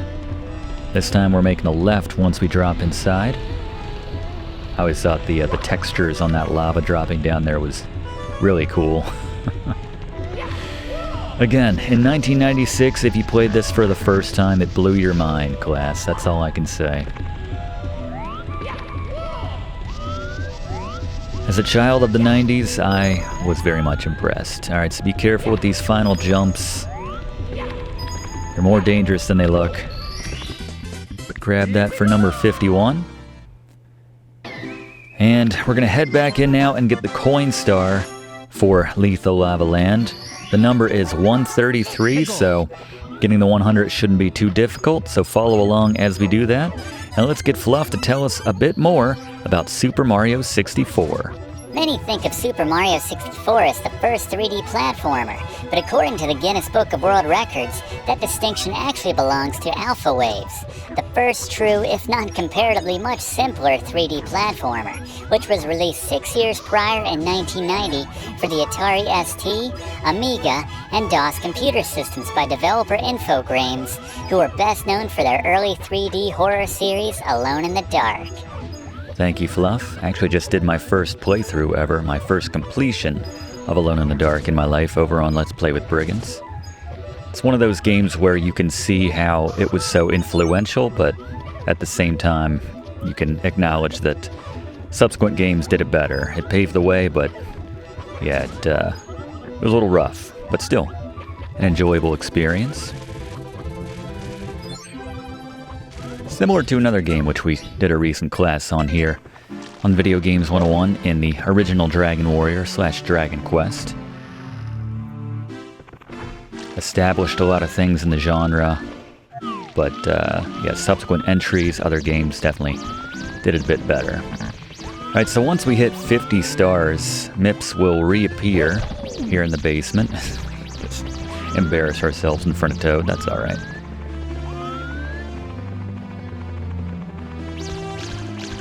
I think that's difficult to do, actually. We, referencing back, it's the same strategy, by the way. Trap him in this corner. And if you don't get him the first time, just reload, do it again. But yeah, back to our Super C walkthrough that we did here on Video Games 101, where we had a surprise visit from Surprise TA Toad in that game. But yeah, if you check that out. You'll know what I'm referring to right there. So let's just force him back into that corner once again. Take the inside corner on this turn to just force him in, and there we go. Gotta figure he's gonna make that loop and go more to the right when he was cheating to the left there. And at 50 stars when he appears, once again, if you catch him this time, he's a little bit faster this time, which is why the corner trick is very important in this dead end here for catching him the second time. But there's another one of the Castle Secret Stars as we enter Shifting Sandland for the first time. Note that those hopping boxes, if you pick one up, it'll do a triple jump in which you can't break free of that. So if you're not careful, depending on which direction you pick it up, it's going to start jumping in that direction. You could easily send yourself off the edge of the level, which is instant death when it comes to the sand just getting sucked up in there. So we gotta get the star from the talons of the bird right here. You can stand on one of these pillars, just kind of wait for him to come to you. And in that case, it kind of worked out. I'm gonna say it's gonna be a little dangerous relying on the lift that we got from that shy guy right there. I'm gonna be very careful because a lot of the suspect looking sand here in Shifting Sandland is just that, it will kill you. So be very careful on the pyramid here. Anything that's at the angle will cause you to slide down quite quickly and into that instant death sand. So probably the most gruesome death too is Mario just gets sucked under and sand fills his lungs, and it's just a bad time. But anyway, got the first star, talons of the big bird. So now the bird will be here for subsequent stars. It just will be after snatching the hat off of our heads, so just keep that in mind. Fluff is going to talk about that actually once we get to the 100 coin star here in Shifting Sandland. But first things first, this star is very easy to get if you're efficient with your wing cap. So as soon as you do that triple jump off the top right there, head straight for this little alcove and you'll have just enough lift. Be careful about the knockback when you hit the side of the pyramid right there, but you can grab that. We had an audience that time as that shy guy was looking on. Another one of my favorite stars in that it's incredibly quick and easy to pick up. Same can't be said for inside the ancient pyramid, so this time we actually, as the title suggests, we need to head inside the pyramid. I always prefer to do the triple jump, as you can see right here, to get the wing cap. Makes getting around here a little safer, not having to worry quite as much about that deadly sand right there. And then once you have flight, just head straight into the pyramid and slide right on down in there. And this one's going to be at the top, so we're going to take a right from the start. We can catch a ride on top of this thwomp right here. If you have enough lift in your jump, that double jump right there. Yeah, this is very much like the lava land, which we just came from, which I likened it to because it has, the outside world not that large compared to some of the others, but then you have this world within the world here. Last time it was the volcano. You can just hop over this, or you can hide in this little alcove right here. Just simple double jump and just diving over is a safe way to clear over that. Hard if you need some health at this point, but yeah, health usually not the reason which you might lose a life here in Super Mario 64. It's the many pits. It's the deadly sand which sucks you under, and this and that. Plenty of ways to die, class. Always got to be careful when you're doing that handstand on Mario. He likes to show off. Once again, we can climb on top here, but just be very careful with regards to the camera, like I was not right there. Almost want to do the next star, or one of the next stars, and finding the secrets of the pyramid. But we'll do that when we get to it. We are going in order here, so just trying to get to the top of the pyramid here.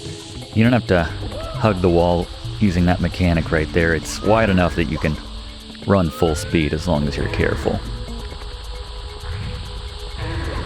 See, there's enough lift with that thwomp right there. We were so close too, but there we go. Yeah, you can run underneath that thwomp right there. That cubicle thwomp. So that one took quite a bit more time than just grabbing the wing cap and flying to the top of the pyramid. So this is the stand tall on the 4 pyramids. This might be the most dangerous out of all of them. Have to stand on each of the pillars, which are surrounded by the death sand, and we have a boss to contend with at the end. Here, the wing cap is a necessity, given the placement of some of these pillars with relation to the deadly sand. So I'm going to touch down on each of these. So make it a point to keep track of the ones which you've already stepped on. I'm pretty bad at that myself, actually. I could stand to take my own advice, but be very careful here with how those localized tornadoes, where they might fling you. You can just do a long jump from off of that to get back to the sand in front of the pyramid, and then get to this one relatively easily. And then climb up this one here. And once you've done your 4th one, just stepping on each of them. Top of the pyramid will now come off. And probably safer if you just want to go back to where we initially got that first wing cap and try to fly from the top right there. But if we want to actually climb the pyramid, you'll see the ledges get narrower and narrower, especially on that last one, which we're skipping altogether. Just doing a flip there. But riding this all the way down.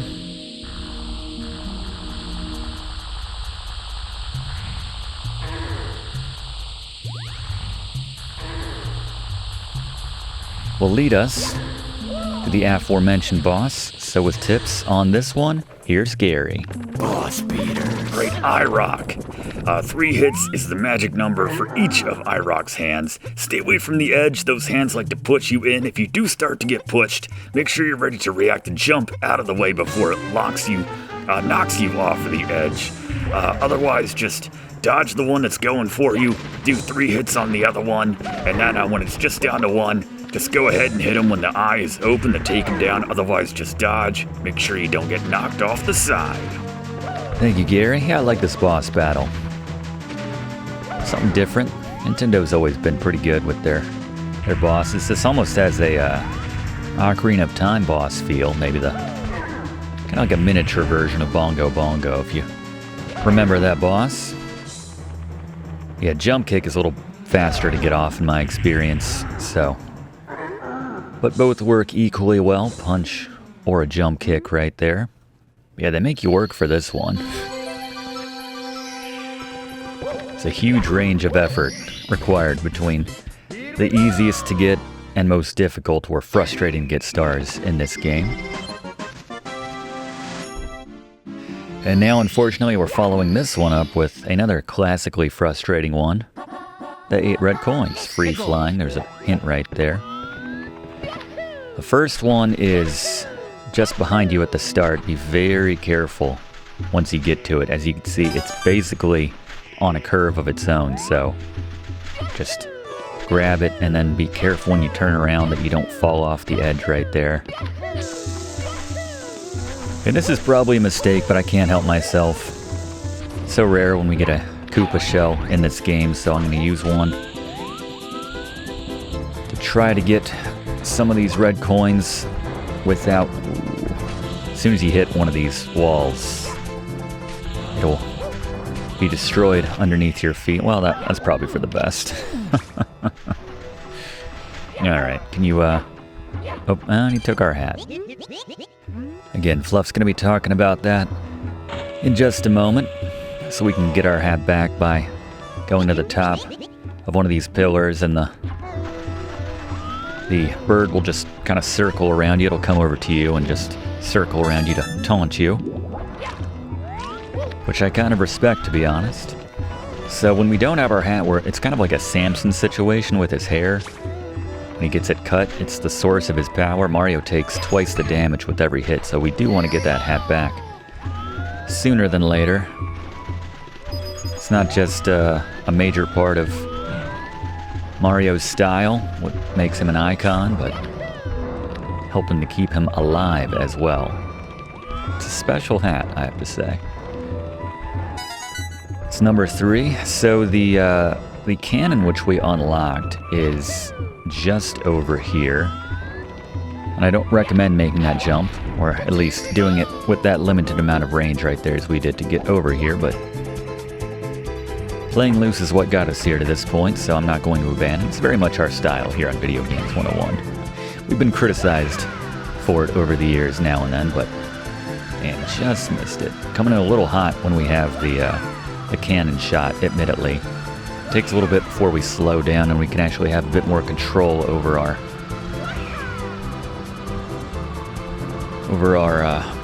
movement here. You also find that if you go down and then pull back up, then you'll get a little boost of speed as well, which makes it more difficult to navigate. So we're just gonna launch from the ground here and hope that we have enough lift. We do not, unless we're immediately directly underneath of this one. So unfortunately, we do need to go back to the cannon over here, and flying is the safest way to get over here. Might want to re-up your wing cap if you've had it for as long as we have at this point. Only lasts for a minute or so after all.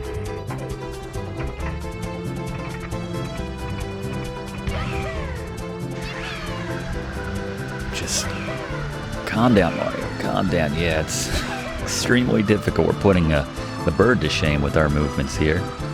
Our speed as well. There we go. Yeah, this is a frustrating one to pick up just because, let's see if we have enough lift here to get this one. Yeah, we should be good. Now I'm trying to decide if we just need to head back to the cannon. Yeah, I think so. Tried to get that little lift right there, but not taking it again.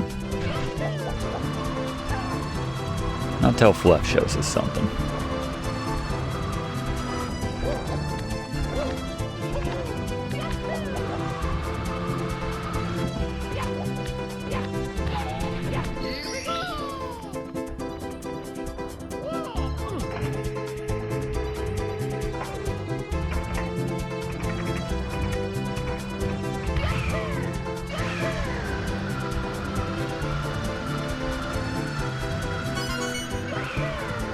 Alright, finally, and the last one, easiest to get, it's just in this crate right here, underneath the wing cap, and incidentally, where we need to pick up our red coin star. So not a bad idea to save that one for last. And now I just need a triple jump to get back up there.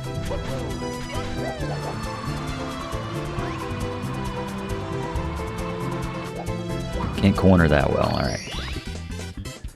Another red coin knocked out, one of my least favorites. So now all that's left is the secret of the pyramid, which we kind of teased earlier, the pyramid puzzle specifically. To get this one, we need to head back inside the pyramid, as you would expect. So once again, we're just going to grab ourselves the wing cap and make a beeline for the entrance.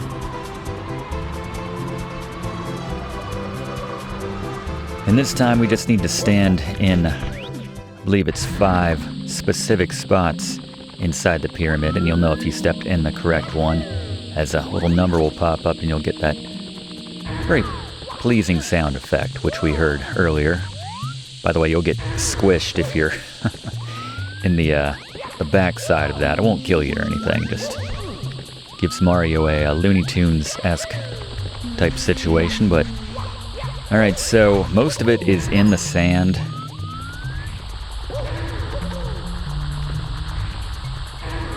It's on this little sandy conveyor belt ultimately, so we're just going to come in from the top and ride it down, essentially. So going back all the way, almost as if we were picking up that first star, which we got inside the pyramid here. By the way, fun fact, just to kind of debunk a myth, something I learned somewhat recently. I'm embarrassed to say somewhat recently, but again, this is a class for video games, not historical facts about Egypt, but slaves did not construct the pyramid. It was actually made by well-respected paid laborers. It's just been a myth that it was created by... Alright, so just drop off there. You can see there's a little lip right there, a little cut away, so that you can drop in. And then be careful when you drop down, because getting back up there is a little annoying. You can use the camera to see this is just in the same spot as the first one, only directly beneath it. And now we're gonna ride this. We'll get one in the corner right here. And then we got one last as we wade around in the sand. Thankfully it's not deep enough here that it can kill us. Right there in the corner. And just be careful about picking this up. And there you go. And now it's time to go to the... Ooh. Take my own advice. Time to grab the 100 coin star here in the shifting sand land. There are 136 to pick up, and obviously we'll have to go in the pyramid for some of them, but while we're doing this, I've shared my fact about ancient Egypt. I say half-jokingly. Let's get an actual fact about Super Mario 64, about this stage in particular, with Fluff. Here in Shifting Sands Land, you can actually get an extra hat. Pick any one of the stars after the first one to feature Klepto, the hat-stealing bird. Side note, Klepto translates from ancient Greek to mean theft. Let Klepto steal your hat, then head over to the wing cap box to get a fresh hat. Then smack the bird to get your hat back. Depending where you pick this up, this might allow you to have an extra hat, but either way you'll now be wielding the wing cap as a melee weapon, which purportedly does twice the damage of a normal punch. Another fun purported glitch is getting your hat stolen, then using the warp by the palm tree will cause the hat to duplicate. Repeatedly doing this without picking up the hat will continue to duplicate the hats, the prestige style, until the game eventually freezes, presumably from too many hats. Thank you very much, Fluff. Solid movie, by the way, The Prestige. It's kind of weird. One of those instances where you get two movies coming out around the same time, which deal very much in similar things, and one of them is always better, like those two Capote movies, Truman Capote. But in this case, it was The Prestige and The Illusionist. That was the Edward Norton movie, and The Prestige was much better in my opinion. But solid Nolan Brothers picture right there. A lot of twists, a lot of two-timing, excellent performances from both Christian Bale as well as Hugh Jackman. There you go. This is what we do when we when our fluff facts go a little bit short. What's your favorite Nolan Brothers film? Or I say Nolan Brothers, but you know, Chris Nolan usually works with his brother. Batman series, very good. Obviously, his trilogy. Well, the first two movies especially, but I digress. We have one final level, or world here, in the sort of basement of the castle. We can actually take on Bowser before we finish this next world, but... So to open this door, we need to have 30 stars, chump change for our game right here at 58. But head on through and enter this cool-looking wall of water right here. And we need to knock out this first star before we can, and board Bowser's sub, before access to his next level will be made available to us. And we get this nice Jolly Roger Bay music once again, very calming. Nice change of pace after going around in caverns and lava lands and deserts. Probably thirsty after all that. Very least we could go for a swim. So to get this first star, we're just gonna head straight down. This is a very linear path right here. This world is essentially just two large chambers. There's not a lot to Dire Docks, honestly. Just the two big chambers and then the connecting area there. So we need to get on top of Bowser's submarine, which is right over there. And if we hit this switch right here, we can create a bit of a walkway to get up on top of it. Just be careful, you have plenty of time as long as you take your time and don't fall to get on top. And simple as that. And the star is just on the other side. Now we have access to Bowser in the Fire Sea, just by going down that hole right there, which was protected by the water before, but it shifted back. We actually can't fully complete Dire Docks until we take down Bowser, but we can get one more star before we have to do the Fire Sea. So now chests in the current, this is just about hitting these chests in the right sequence. We're going to start with one of these ones which is farther away. It's next to this shell right here. And this row of coins, or column of coins. Then we're going to go to the one which is right next to this opening right here, just to the right. And now, finally, just going counterclockwise here all the way around to this final chest. And then we just need to grab the one which is right in front of the little underwater cyclone here. We need to be very careful, because if it sucks us in, then we lose a life. Generally, as long as you're not like right in the middle of it, you can swim away. And just be very careful when you're trying to get to this chest, as it will pull you in as you're turning. You can only open it if you're somewhat facing that chest. That's sort of my way of doing it right there. Just be ready to pull out immediately from the suction. And there we go, not too bad. We are now officially halfway to our target, although technically a bit more because, again, and I need to stop saying this, but we are grabbing the 100 coin star for every single one of these worlds throughout the course as we go here. So we've already shown you how to do it, we just haven't reflected that in the actual count right now. And forgive me, class, I wasn't paying attention, but yes, don't enter that world again until we have beaten Bowser in the Fire Sea, as the poles necessary to access the 8 red coins, which would be that next star, will not appear until we have defeated Bowser here in the Fire Sea. So we're going to drop down in this hole now. Grabbing the 8 red coins while we are here, of course, to grab another one of the castle stars. You can wait for that wire boat if you start it, or you can just do some long jumps here to get across a little bit faster.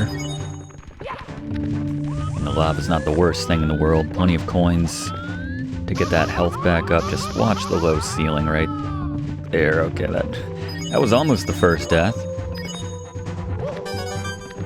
Here's our first of the red coins.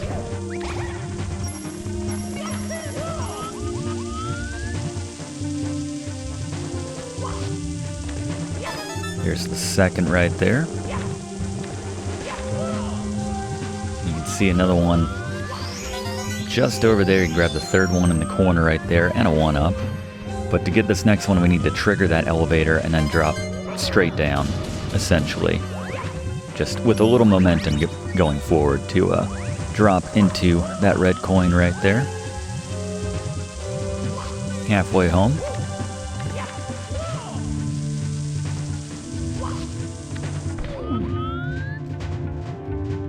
Now take the elevator up.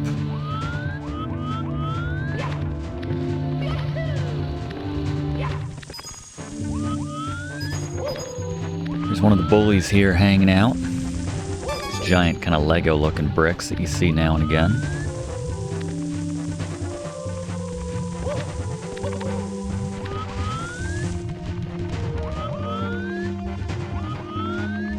A lot of this just feels very reminiscent of, we mentioned it earlier, referenced Ninja Warrior or American Gladiators, but certainly like one of those Nickelodeon game shows for kids in the early 90s.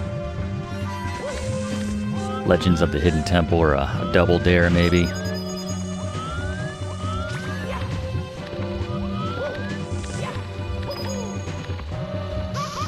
Don't remember a lot of lava on Double Dare, mind you, but you can see the next red coin right there. Just wait for that opening for the penultimate, and then just the last one to get now.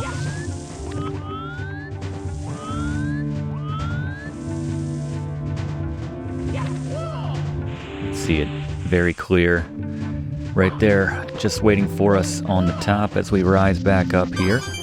And they'll drop it just behind us so we can climb on top of that by backtracking a little bit here. And then just doing some wall kicks here at the side, just being careful with the camera, obviously. See, there's a little bit of a lip over there on the right if you want to take that. Otherwise, a long jump will get you there.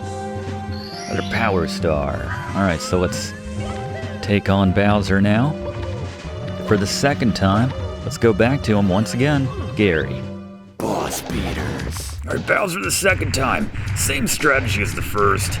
He'll move a little bit more quickly. There's a little bit more fire involved this time, but the same basic strategy. Just throw him into one of those mines. If you need to slow it down and line it up a little bit more, do a few more shallow throws, you can do that, but not difficult. One hit will take him down.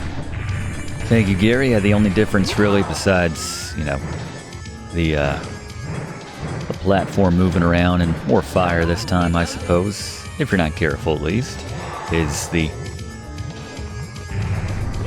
speed at which Bowser does his little circle move.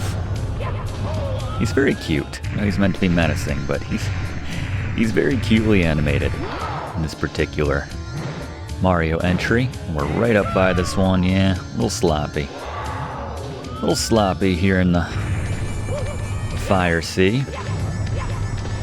That's right, we'll make Bowser think that he's doing better than he actually is, alright. So no excuses this time. Nice and slow.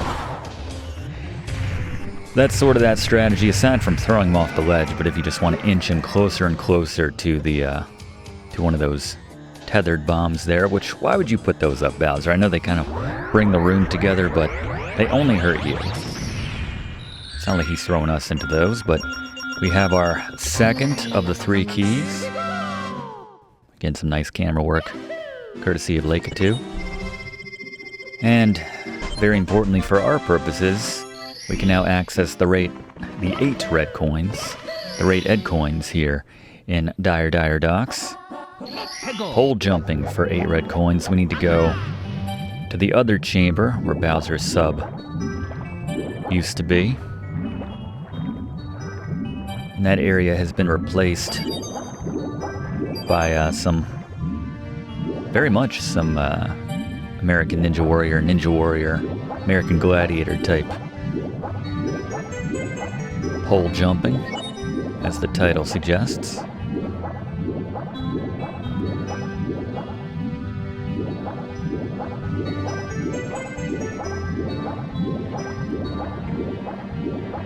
One of the rare areas in this game as well, which has 2 of the fancy caps right next to each other, the vanishing and the metal caps. Just on the other side right there, but so this time we're going to hit that switch and turn around, and you'll see these boxes lead up to this platform where all of the red coins are.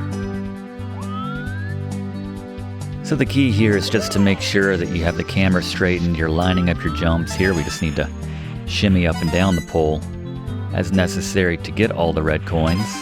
And we're just gonna stay on here actually and head back to the start.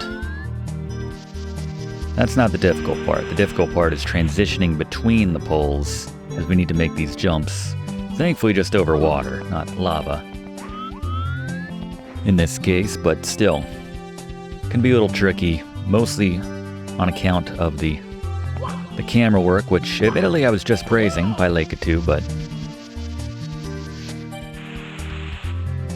making tricky skill jumps with this camera is another matter entirely. So you'll see, you want to swing the camera around, and we missed. A little late. I get a little impatient there, not wanting to wait, and then if you're impatient, you have to wait even longer, because now you need to go back, hit this switch again, and start the whole process anew.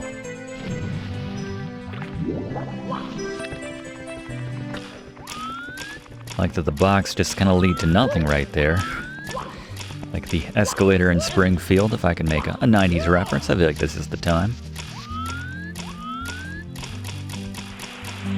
Just one of many head-scratching aspects of Springfield, like Marge mentioned, so let's just go this way this time. We'll come back and get the others, considering we need to come back anyway to get that star. So you just slide down, or just swing the camera around as necessary. I mean, I always recommend having the camera sort of facing the direction that you want to jump in. It makes that jump a little bit easier. This is the trickiest one right here as we are going between them. But not too bad if you line it up just like that and you have that camera straight. You have Mario straight with the camera as well.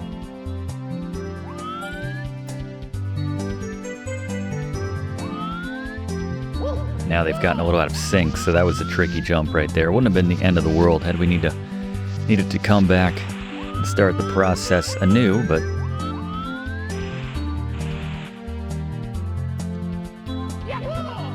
was more of a side-by-side situation there. All right, so let's see if we can't do this time.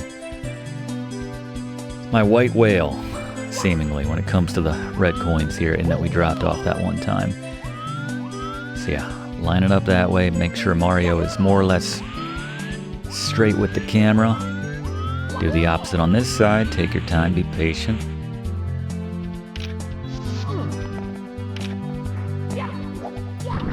Completely unnecessary coins for our purposes at the moment, but we will need every single one of these in just a moment. Dire Doc says, I believe the least amount of coins, maybe second only to Jolly Roger Bay.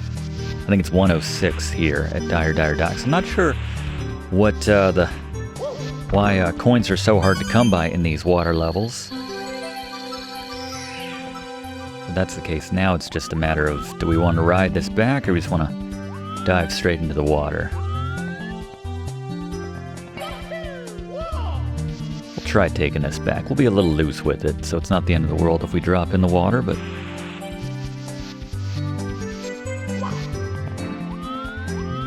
yeah, just curious, class, do you mind these kind of, these situations, you know, your Tony Hawk's collect the letters for Skate, your scavenger hunt type missions in video games? I don't know. They kind of wear on me a little bit, especially in a game like this compared to everything else, which just seems like a lot more fun comparatively. I mean, that's usually how it goes in these games. Everything else is a lot more fun comparatively, but you know, do you tolerate them like I do, or do you genuinely enjoy them? I'm curious if you want to leave a comment on that, but...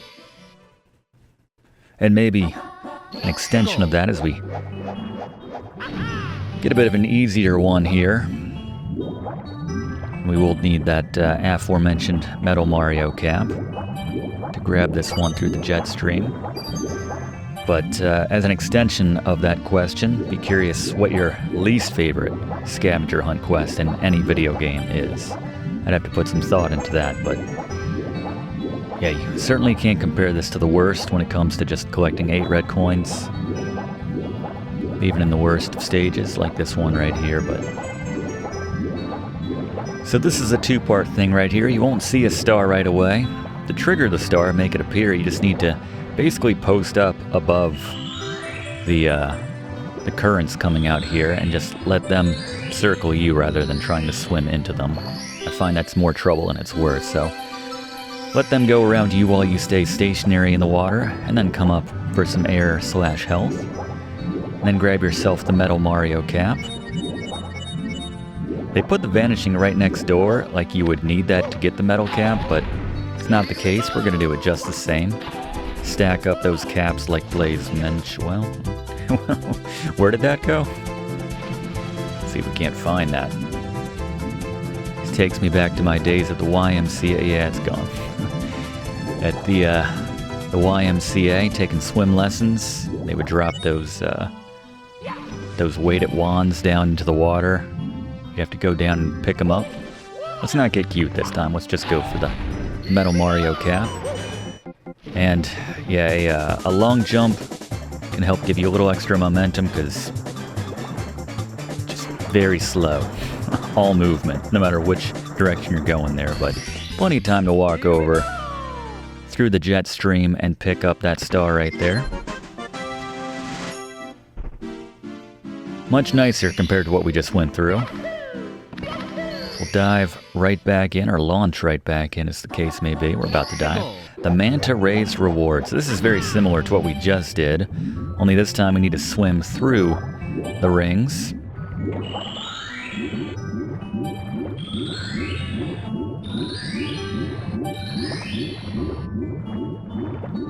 And unfortunately, the process begins anew if you miss one of the rings in sequence. So, make sure you got some decent momentum right there, and just for a more controlled swim, you can use the leg kick right there if timing isn't an issue. If you get right up on the back of that manta ray. But there you go. A very welcome star after the last couple that we had to pick up, but there we are, 64 stars. How about that? Perfect number to call out here in Super Mario 64. And now collect the caps. Not sure why it's pluralized caps, because we only need the vanishing cap to collect the star, which you may have seen hidden behind I guess like a reef wall at the bottom of the sea floor here. And this one's pretty straightforward, and then we have a lot of coins to get after this. Again, 106 is the number, so I want to call out that the blue coin block that we stomped down on while we were getting the red coins, you need to be very careful in picking up every single one of those coins which spawns. Again, plenty of time to do it, just make sure you don't miss any, otherwise you can't hit the requisite number of coins. But while we're finishing this one up and grabbing all those coins, let's go to Fluff for another Fluff fact about Super Mario 64, and specifically, maybe how to beat this game a little faster than you might expect.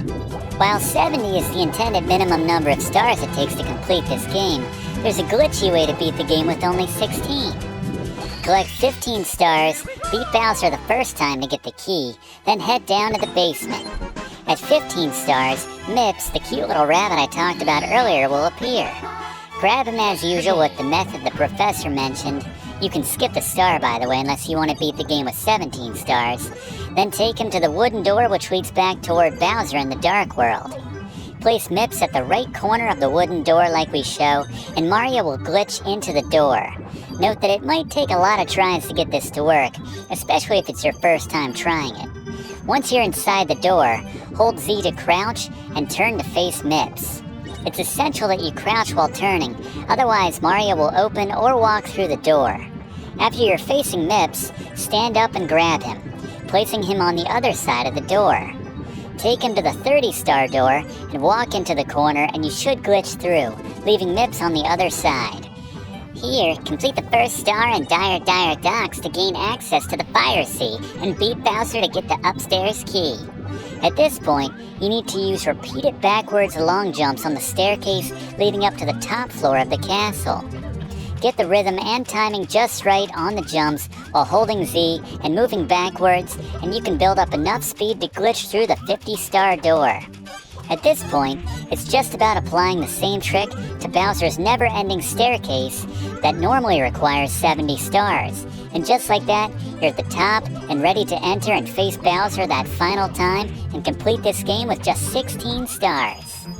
It's actually possible to beat Super Mario 64 with 0 stars, which involves glitching through the first floor on the staircase which leads down to the basement, finding the glitch spot where you can climb up and behind the wall on the floor above, then chaining some sped up backwards long jumps together to glitch yourself upstairs where you can repeat the above steps.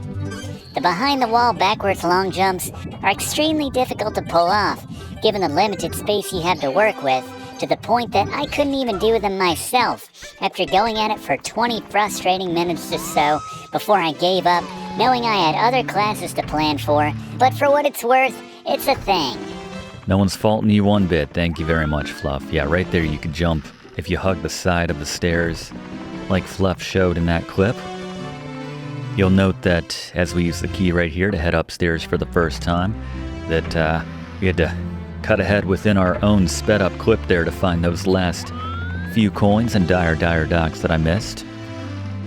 Certainly one of the more frustrating stages to collect the 100 coins in, given the relative lower number of coins to be found, but here on this floor you'll see, much like two Starbucks across the street from one another, we have two toads within eye shot, viewing distance of one another. This is the one you want to talk to, though. I'm not sure if they're meant to be the same toad or not, but this one will give you another one of the easiest stars you can possibly find here in Super Mario 64, one of the castle's secret stars, so to speak. You'll see there's a lot of repeat paintings here on this floor, and this is kind of a cool effect right here, as we have Lake 2, the reflective glass right there. Mario, you know, mirroring every movement that we do like a real man. I mean, it was a big deal in 1996, that's what I'm trying to say, but... So now, for whatever reason, hot on the heels of the second water theme level, we have the second snow theme level for whatever reason. I'm not complaining, I like this level. The stars are relatively easy to come by. So this first one, gotta get some momentum and just get the timing just right so that you get that second jump, the higher ones, that you can hit that ledge while watching out for those kind of snow waves that come at you.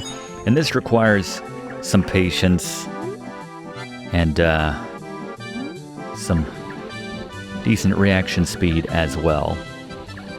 So we need to use the penguin to block out the force of the gust from the big snowman, which will blow us off of this ledge right here. Very frustrating. So we're going to keep with the penguin, except the penguin likes to kind of psych us out. I find it safer to stay sort of at the back side of the penguin. Note that he psychs us out right here and backs up a little bit. Move with him here, and then he's going to pick up speed, at which point you just need to book it, and you're safe the rest of the way. But they can be a little unforgiving with your positioning when it comes to getting blown off, or what they consider to be in the area of that breath, and not being protected by that penguin. But here's the first one, Snowman's big head. Again, I like the stage itself because I like the way it's laid out, and I like how easy it is to get the stars. But and we have another bully fight right here. It's the exact same strategy as before, so we're not gonna bother Gary here. He's up on top of the little platform, the ice platform right here. Be careful. Falling into the water here is the exact same as falling into the lava. It's that cold, apparently. But it's the same strategy. It's just a little more difficult because of the lack of traction and everything. But it's the same strategy as Gary mentioned. Just kind of lure him to a corner, get him to commit to something, and then very quickly react and kick him off. You could do one of those jumps, those backwards jumps that we were doing, and just dropping down at just the right angle to knock him off as well. But another very easy star. But yeah, the reason this stage bums me out, and we didn't mention this, you can see the painting in the reflection. That's the giveaway right there. That's kind of the cool thing about this, that it's hidden but it's not. This might be my favorite star in the entire game to get right here. Bit of an illusion when it comes to finding the right way to get in here, right here, and then it's just going through this opening right here and creating enough space here so that you can get a wall kick going and get to the top of this ledge. There we go, just a little kickoff right there, and then drop right in, right next to it. Love that star, so easy to get, and a clever little puzzle on top of that to boot. But yeah, the only thing that bums me out is if you go back to that main area on this floor, there's some really interesting looking paintings. There's like a really pretty starry night. I think that would have been a cool stage. There's, I think, another kind of sky-themed level. We will have a sky-themed world by the end of this, but easiest way to get this star is to jump on one of these spin drifts heads. This one right here in the water. Don't even need to be that accurate, as you can see right there, and just spin, fly, hover over here and grab this star. But yeah, I get it, you know, reusing assets and everything, but yeah. Just always like that painting, I guess. I guess that's what I'm trying to say. And we have our 70th power star.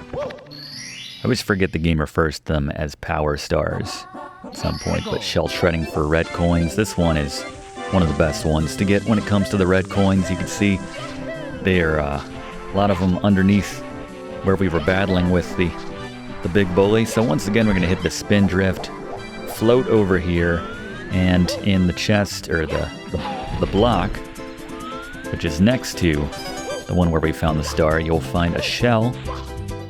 You can jump to get a little momentum when you're going up a steep hill, but grab these 4 first and you can drop down. Just be careful not to lose it. And note how tight the sinking corner.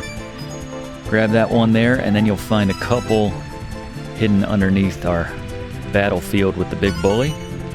And then the final one is back here closer to the start. And there you go. Very simple 8 red coins to pick up. How much nicer is that over? And we can't spin into that apparently. Just learned that for the first time. Yeah, how much nicer was collecting those red coins versus the Dire Dock situation? Or the Shifting Sandland, for that matter, I have to say. But yeah, 70 stars, very important point for this game. Now we have the minimum number to beat the game as intended, I suppose. Fluff just kind of debunked the idea of needing 70. You can glitch your way into beating it with far less, but for our purposes, playing this the legitimate way, 70 is the requisite number, but we're going for the full sweep here. But for what it's worth at this point, we could go ahead and beat the game, but... And then skip over, what, 1, 2, 3, 4, 5 stages at this point we haven't even been to. So use the shell to get up here. I find that's the easiest way, but be very careful about accidentally breaking it on the little fence outside. And then crawl into this igloo right here. And you can see the star is kept right up there, proudly on display by these baddies. Nice wall of coins right there, too. It's like an art gallery in here. So we can't grab that one as is. We need to find ourselves a vanishing cap. So to do that, we'll see. There's a lot of, goes with the perspective, too. It's kind of hard to see. It's over there on the right, but all the ice walls make it difficult to see where you can navigate. You can go around this wall right here, and it looks like there's no way to get to the vanishing cap block right here. Looks like it's walled off, but you can see there's a lower cutoff point, so you can actually do with a high enough jump. You can climb over the ledge right there of that ice wall, and while you got the vanishing cap, you can go through the ice and grab that star. And as we speed things up once again to get the 100 coins for this world, in Snowman's Land, let's go back to Fluff for another Fluff fact about Super Mario 64. And by the way, before we go to Fluff, I want to mention there are 126 coins to be found in Snowman's Land, so follow along as we grab those, and let's go back to Fluff. A popular dad joke as it relates to Super Mario 64 is, what happened to Super Mario's 4 through 63? Just to suck the fun out of the room, technically, if you add up every single Mario-themed game which was released ahead of Super Mario 64, this would actually be well over the 100th game released in the quote-unquote series. Joking aside, there were plans for a Super Mario 64 sequel, tentatively named Super Mario 64 2. This game was planned for the aforementioned 64DD, but the project was ultimately abandoned early on in its production due to the also aforementioned lack of success of the 64DD itself, and any concepts they had for the game were likely shelved for subsequent Mario games on subsequent systems. There you go. Yeah, just like the face manipulation bit right there. Nintendo's always reusing assets and making sure nothing goes to waste or anything. So obviously there were plenty of coins to be found in that igloo. Not that many to be found at the top of the mountain right here, but you can grab yourself a 1-up. And we can actually drop into the igloo from up there, so if you lose your shell like we did right there. Spin drifts are good for a few coins as well, so don't neglect taking them out. And you can find you can get to the cannon Bob-Omb if you use the the vanishing cap right here.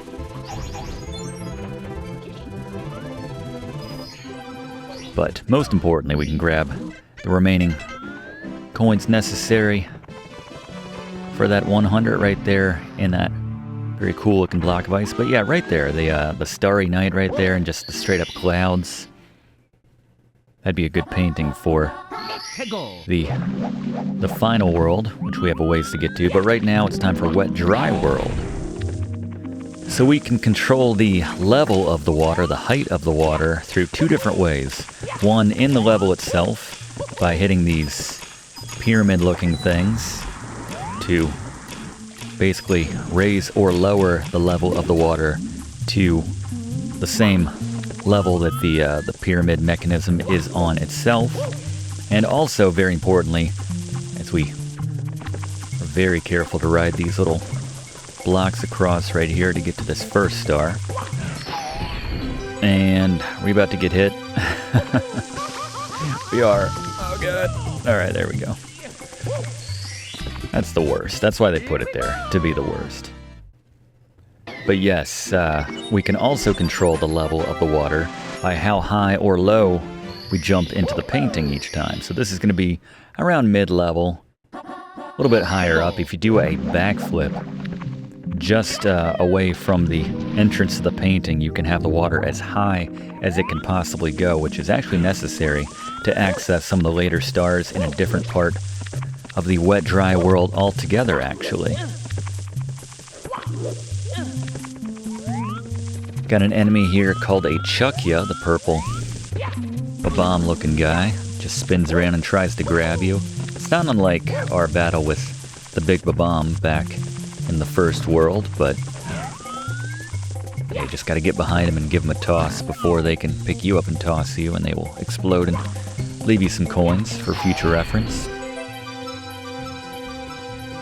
Climb up all the way right there. Careful stepping on that plank and grab yourself the second star. Top o' the town. Always a hint in those titles.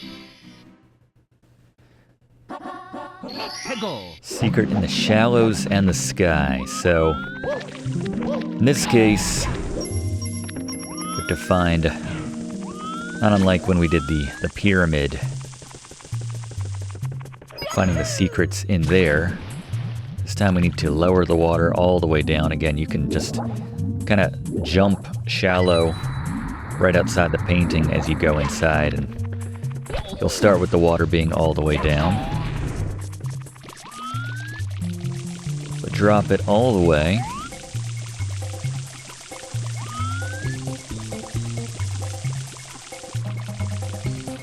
You'll find a lot of these are tied to these giant blocks, these things that are straight out of The Legend of Zelda, actually. I believe they use these in a couple of the temples. Same coloring for the most part. Note that coin block right there for when we're gathering coins later. These enemies are called heave-hoes. They cannot be destroyed. The little guys with a wind-up crank in the back and a plate. Sometimes we can use them to launch us up to an area we can't reach, as is the case right here if we want.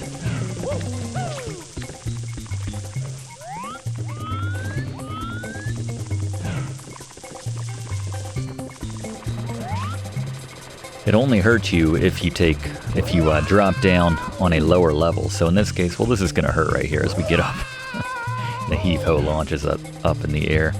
Just doing its job. Can't get mad. But yeah, flip it around right here and then actually have it work for you. Alright, well in that case you just kind of flipped us off the side, but you can see the amount of time it takes Mario to recover right there, get back up again. Sometimes leaves you susceptible to being tossed by one of those heave-hoes once again.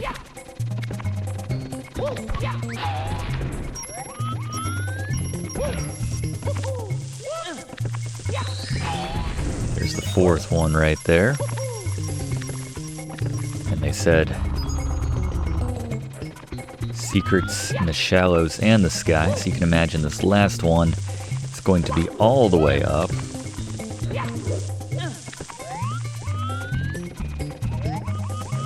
again, we need to cross over this plank right here. Just trying to get the least bad camera angle, as is the case oftentimes here in Super Mario 64.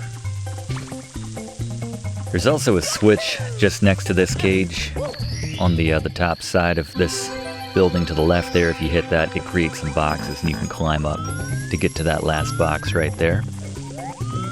So now let's see if we can launch all the way with a long jump onto this little plateau here. There we go.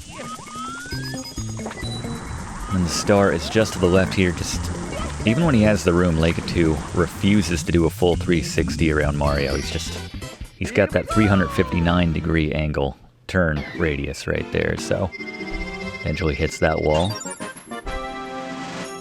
Alright, so this next one you want to start off at the lowest point of the water right here. If you didn't, like we did right here, then you can go ahead and just tag the double pyramids that are in the corner to drop the water to its lowest level.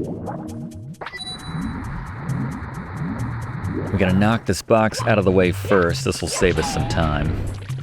And now we want to get all the way back up to the top so we can trigger the elevator, ride it down, and then quickly hop on top of it so that we can enter inside on the other side of the elevator and ride it back up.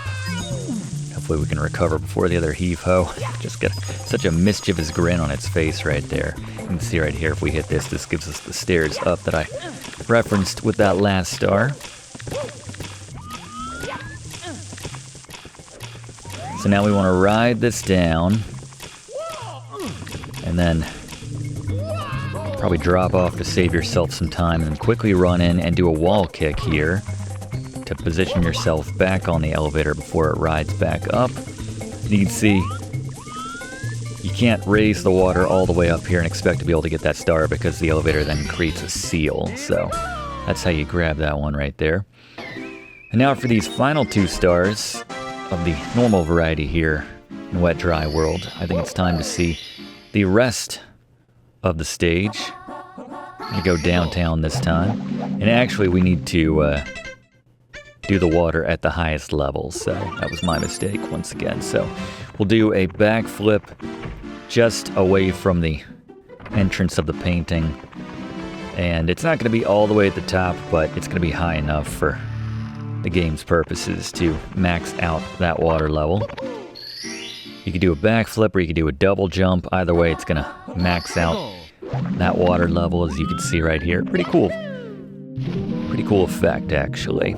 So with the water all the way up, we have just enough elevation so that we can jump and climb over this gate here, and then swim to the other area of this map,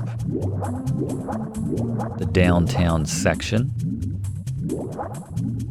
Like they use the Skybox in the background to make this, always thought it was cool to make this stage look a lot bigger than it actually is. A lot of N64 games, or just games of this generation, use that quite a bit. These kind of, you know, relatively low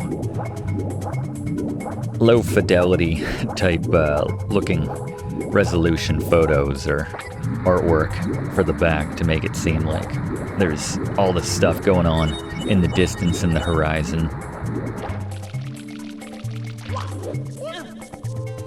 Remember, they made a big deal out of it, as we got to get the red coins here, which are concealed in these boxes here. But I remember they made a big deal out of it when Ocarina of Time came out, a game we've referenced a lot. We really do need to do a class on that game. It's been too long since I played it. By which I mean, what, a couple years? You gotta revisit that game every so often. But I remember Shigeru Miyamoto and just the people at Nintendo were being interviewed, and probably in Nintendo Power or something. But I remember reading the interview and them saying, you know, you see a mountain in this game and you can actually go to it. That's the difference in this game. Like, this world it's massive and completely traversable. That's where that red coin is going to show up, or the red coin star, I should say. But yes, they still use skyboxes in that game as well. Yes, we could ultimately go to that mountain, the one they showed in the distance, but And not quite the same thing as what we have today. You do some wall kicks to get all the way up here.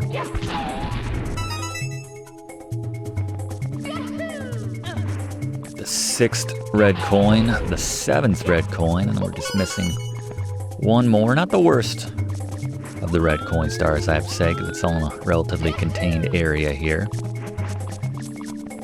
We need to use the blue vanishing cap for the final star. We will come back to town. We can do some wall kicks off of this gate right here, this fence. Like so. And it didn't have time. That thing was shooting us before Lake-A-2 got in position, but there you go. Number 8 right there.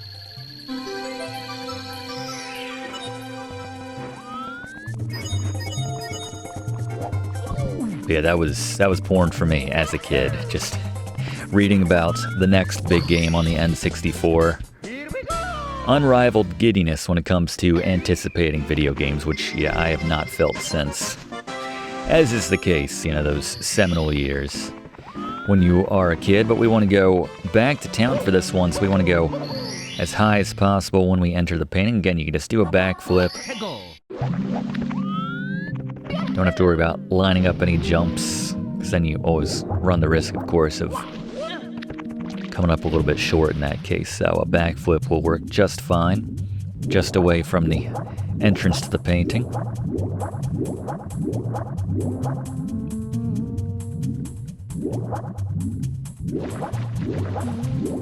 I suppose this constitutes the 3rd water level overall in the game, but there's a lot more going on here with the ability to raise and lower the levels here, and there's this extra little town and everything. And yeah, the fact that we can empty out the water levels makes it feel like a dry world as well as a wet world. How about that? So first hit that double pyramid to drop out the water level. Then sometimes just to cheat it a little bit, you can swim up, grab a little bit of oxygen before it bottoms out. And yeah, the door on that building was definitely the same ones that they had in Ocarina of Time and Kakariko Village.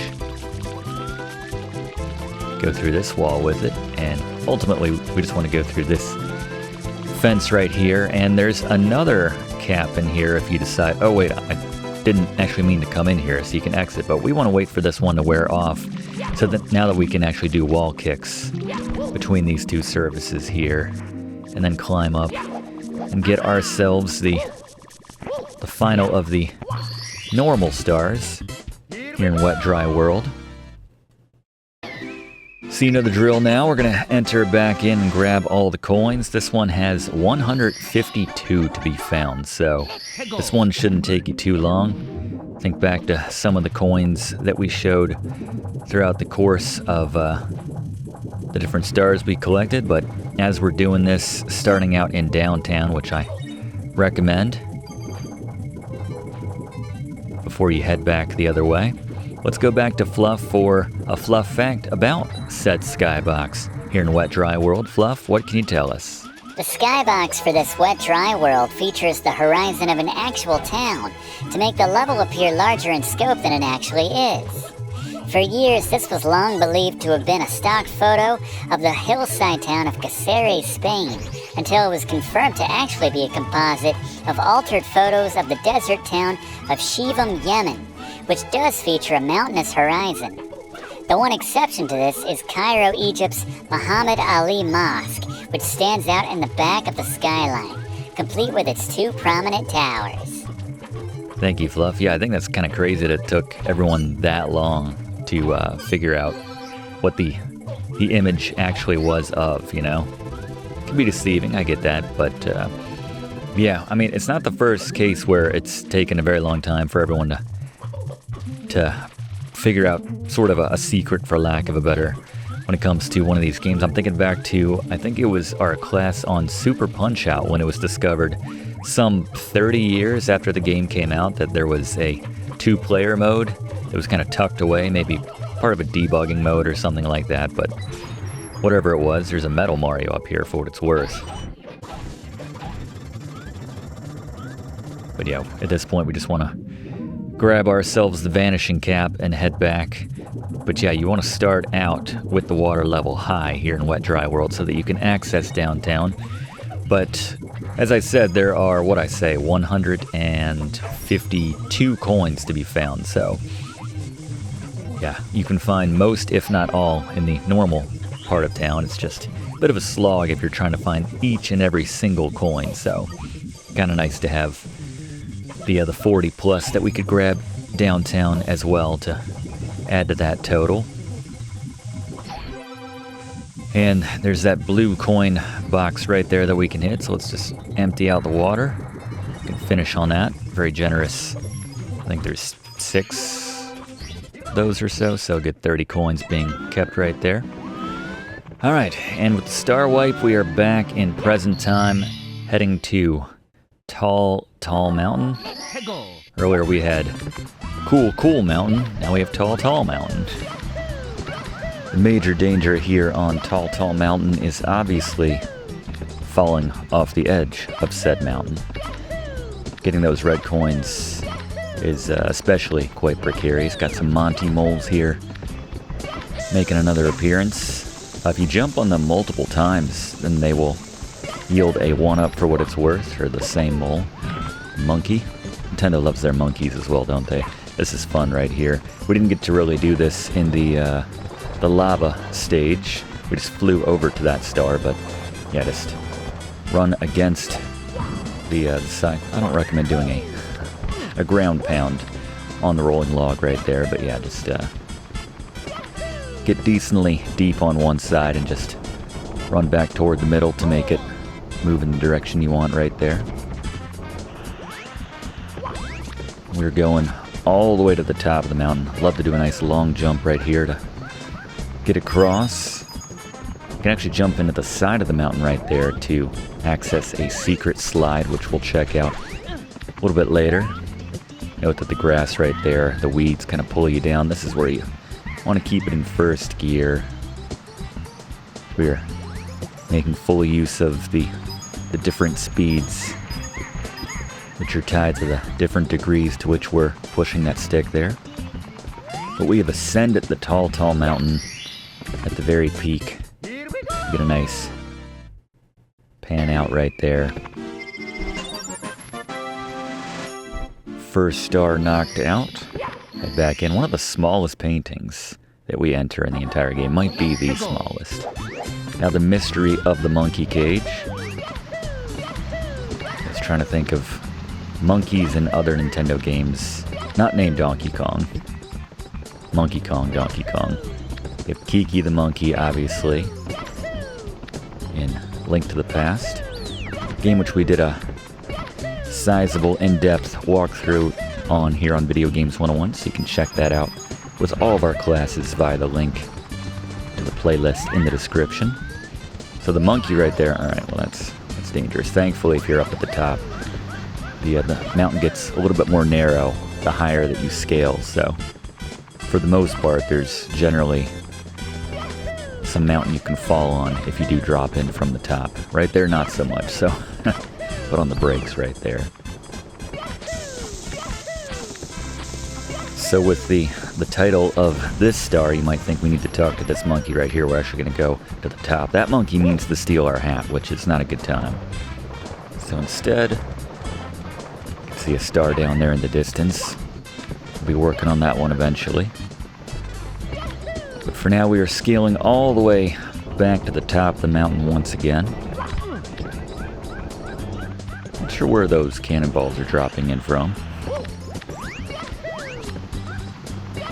The design, I have to say, of the Goombas in this game reminds me of the Goomba Happy Meal toy that I got at McDonald's at one point as a kid. I don't know if it was maybe a tie-in with the live-action movie, Dennis Hopper, John Leguizamo. For those who remember that movie, I don't remember it very fondly, as I don't think most do, but it's the Fungus Mario. Just remember Goombas dancing. Maybe it wasn't actually as a tie into that movie, because the Goombas in that movie were very tall, weird looking guys in trench coats. I don't know, it was very strange. It was a bad movie. I think we can all agree. So just trying to grab the monkey here. Just being very careful. Just kind of force him over to the hill because he can't go down there, and then grab him right there. Similar to when we grab Mips, this one, grab him, and in exchange for releasing him, he will give us access to the star that's right there in that cage. Somehow this monkey knows the mystery of that cage. I don't know if he...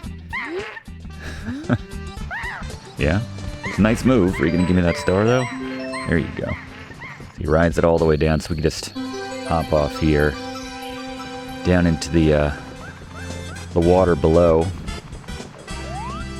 There's one behind the waterfall as well. That's not the one that we're going for right now. Drop into the water and hop right out. Just note the current right there. It's trying to drop you off the edge, but there we are, second star. Taking us up to 80, 2/3 to the full count here in Super Mario 64. Scary Shrooms Red Coins. Yes, scary in the sense that some of them are very narrow and there is no net to break our fall. If we fall here, it is a death, and this could be the first death. And then otherwise, more or less, flawless run so far, I have to say. Again, we don't go for the no-death runs necessarily, especially in a game like this. That took my breath away. That is, that's the tiny little mushroom right there. Not a lot of surface area to land on in that one. All right, so those are the first four. The other four are a little bit safer to grab right here. Not counting the Monty moles that are trying to make our day a little more difficult, but yeah, just here in this interesting rock formation here. Trying to get the backwards jump right here, but a double jump might work just as well. Do a wall kick here to get up. You can American Gladiator your way across to get those coins if you wish. Decent number of coins to be found in this one for the 100 coin star. Gratifiably. Let's do a backwards jump to get up there, but see the last one all the way at the top. Try to do a triple jump just to a little more room here to operate. Like getting those two kind of shallow jumps in there, and then that's where they put it, which I don't really appreciate, but this one's a bit of a leap of faith. The good news is if you overshoot it, there is an air current which will push you back up, as you can see right here. So just jump off the edge, and then you can see right here, this will push you back up, and you can grab the star. But yeah, if you don't know that that's there, you can, yeah, you'll feel your heart in the back of your throat right there. But nice to knock out the red coins. Nice to have them in a centralized location, more or less, albeit dangerous with those mushrooms. So this is the mysterious mountainside. Referenced the entrance, the painting-like doorway. It's the only stage which has one of these within it. And you can see once again we get that burst of air right there. So they're generous in a lot of spots. Not all the spots, mind you. Still very easy to drop off here and die, but so just gonna scale the mountain once again as per usual. Just gotta say it again. Love getting around. Love the gameplay here in Super Mario 64, even 81 stars in. It's just a joy doing these long jumps, backward flips to navigate the spaces they give us to work with here. Oh, there is a one up there, but we're not exactly hurting for them at this point. But yeah, hop in here to the false wall. We got ourselves a slide. No timer this time. One thing to note about this slide is that there is a junction coming up here. Careful to stay on the track. Make sure you take the right turn at this junction. Right here. If you go left, you'll just hit a dead end and literally fall to your death. So, literal dead end right there. But this is a good place to get some coins during the coin star. Just probably make sure that your 100th coin doesn't happen midway during the slide, as that would be difficult to recover at that point. There you go. Just drop right through and this spits you out. Like a putt-putt course from back in the day. I guess putt-putt's still around in a very diminished capacity, but right there, it spits you out, and you get that star.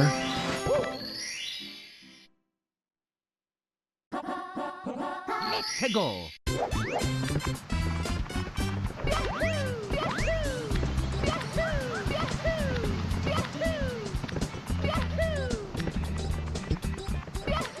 Yeah, who didn't love that, though, if you played putt-putt or any kind of miniature golf, you know? Putt-putt, kind of the catch-all term for that, like Kleenex some people use, but yeah, that is the trademark term, strictly speaking. But yeah, loved hitting your ball into one of those holes and have it disappear, maybe multiple holes, and then it would, depending on which one you went for, it would spit your ball out down below, maybe setting you up for a hole-in-one. Maybe not. Maybe setting you up for a bad time. Maybe for the water hazard. I don't know. I don't know how strictly you adhered to the the rules of professional golf and miniature golf, but good times.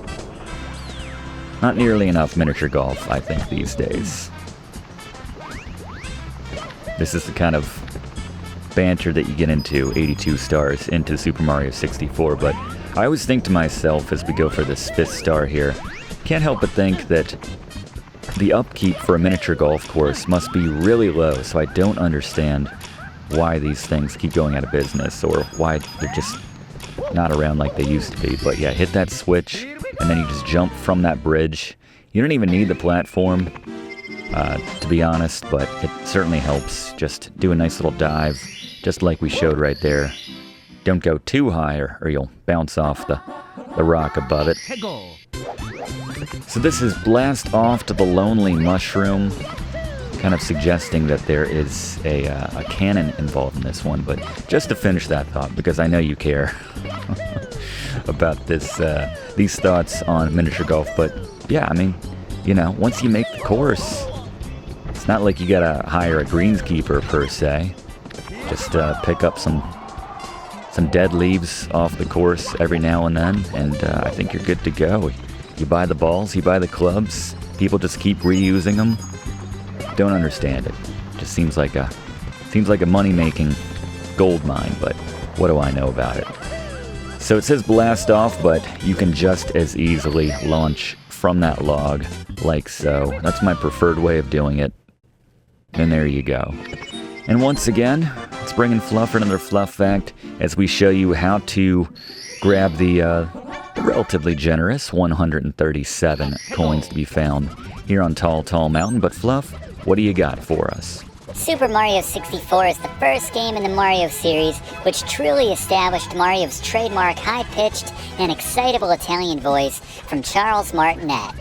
Despite this, Martinet actually provided Mario's voice in a couple lower-profile PC-based Mario games in the educational Mario Teaches Typing and the variety card and board game-themed Mario's Game Gallery, though these were both released after Martinet's first gig as the voice of the world's most famous video game character in Mario in Real Time, an interactive sim graphics system Nintendo used at promotional events to allow people to interact with Mario. Before Martinet recorded his lines for Super Mario 64, the developers purportedly used Looney Tunes voices as placeholders. Most of Mario's voice clips from the Western version were omitted from the Japanese version, and this includes the admittedly few lines from Princess Peach as well, which were recorded in the Western version by former Nintendo employee and senior editor of Nintendo Power, Leslie Swan. Thank you very much, Fluff. Yeah, Charles Martinet will always be the voice of Mario as far as I'm concerned. No disrespect to, well, I guess some disrespect to Chris Pratt, but as we're just trying to pick up the final 10 coins or so here. Plenty of them from the Chuckya, and then the last on this bridge here. And now we are moving on to Tiny Huge Island, the final stage on this floor. That would be Snowman once again. I get turned around simple as this floor is, but it's just this simple star, and there are 3 paintings in here, but it's the small one on the left and the giant one, or the huge one. The tiny one on the left and the huge one on the right, which are the ones we can enter, and as you might expect, which one you enter determines whether you enter the tiny or the huge portion of this stage, respectively, and they are connected by a number of pipes, which allow you to go back and forth between the two. This first star is nice and easy, just taking out the giant piranha plants. Just run up to them, give them a punch. Simple as, just be careful if they do set you on fire, that you are running away from the ledge, obviously. Surprisingly, there are a lot of places where you can fall off of the level here in Tiny Huge Island. I like that one. That's one of the few stars I like here in Tiny Huge Island. As unpopular opinion coming up here, class, I have to say, as much as I loved, I guess it was Giant Land back in Super Mario Bros. 3. Excellent game, excellent world in Super Mario Bros. 3. Excellent land, I should say. This might be my least favorite of the worlds here in Super Mario 64. I just mind Boss Bass here. Coolest looking fish that can also swallow you and kill you with one bite if you get too close, so keep your distance there. Yeah, I think it's just the huge part of the island is just too huge, too sparse. There's just not much going on, and it's difficult to get around. And the tiny part might be even worse. There's just nowhere to stand, so I suppose in a way they accomplish their goals. The tiny part is very tiny, the huge part is very huge, and just getting around on the huge part is just kind of annoying. Getting where you want to go, getting to the top of the mountain in some cases. I don't like how easy it is to fall off the sides, or maybe why are there so many pits or edges of the world here. I don't know. I like what they were going for. Don't necessarily love the execution, but that's my piece. I'm sure a lot of people's this might be their favorite, as was Giant Land in Super Mario Bros. 3. That was kind of mind-blowing at the time. Just, dealing with the normal scale of everything, and then all of a sudden going into a pipe and everything being massive. We're just trying to get to the top here to get the star. Plenty of real estate on this plank, but you can imagine not the case in the tiny half of the island. Just an awkward map, I think. I think that's my real gripe, if I can finally come around to why this is my least favorite of all the worlds here in Super Mario 64. Very happy to be told that you're dead wrong, Professor, in the comments, so go ahead, make your case for why Tiny Huge is much better than I think it is. But we get a fun one now, in a rematch with an old foe of ours in Koopa the Quick.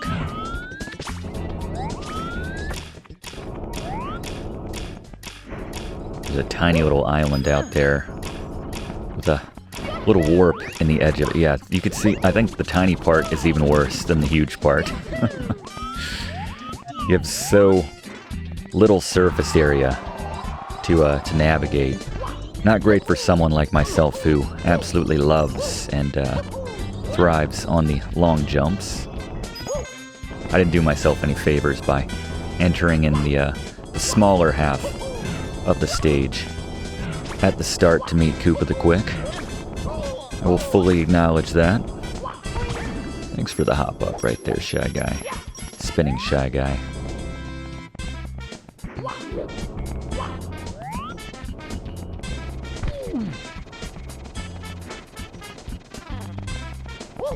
We will find him over here on this side. Long time no see. Let's have a rematch. Goal is to win Sweat Valley. Like, we know where that is. I guess you could read one of the signs or something, but just go the way that he's going, essentially. And I believe a 1-up was triggered right there because we touched one of those butterflies. I think Fluff is going to tell us something. Fun fact about those. Once we go for the 100 coin star, that's all you gotta do. Just go around roughly half of the stage right here. Not too difficult. You just need to be very careful. Even with his Mach 1 shoes, had to be careful not to be reckless on that bridge right there with the wind pushing you and everything. Which you can easily do since you know that you're in a race, obviously. We're up to 87 stars now. Yeah, ironically, 5 itty bitty secrets. This is one time when you do want to be in the small half of this world here. I'm not sure half is the right term, considering, you know, in terms of real estate, this probably makes up maybe a quarter of the size of the scale that the huge part does. But first little secret is right there in. This is very difficult to maneuver with the camera and the movement right there, but there's one at that hole, there's one at the top right here. A few more to be found. But yes, ironically, this is the stage which has, and then on this side of the tiny hole, which we can't go through on Tiny Island, but we can pass through just fine on the huge half of the island.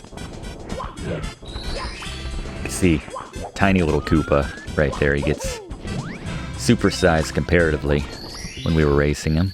But there you go, there's the last secret. Not too difficult in terms of the little Goomba trying its best.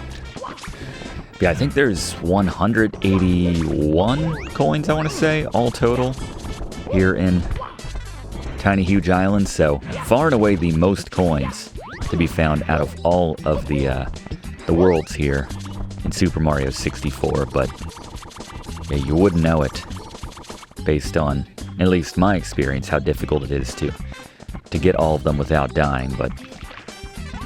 And to get the star, come up here just to get the bearings. You can like basically easily access any part of the stage just by coming up here. So this is where we need to be careful. Those flames can have the same effect as the big flames will.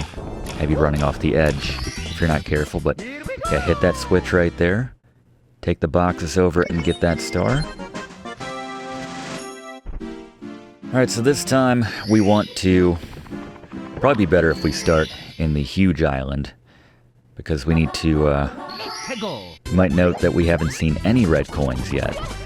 So that area where we do see a Koopa, kind of on the beach, that's where we want to go ultimately, because the little kind of roundabout boards, and he's going for us, alright. When he hits you, it doesn't always swallow you up, the big bass, or the boss bass, I should say. It is a big bass, but... So yeah, if you go through the other, you start through here, just go through the hole either way.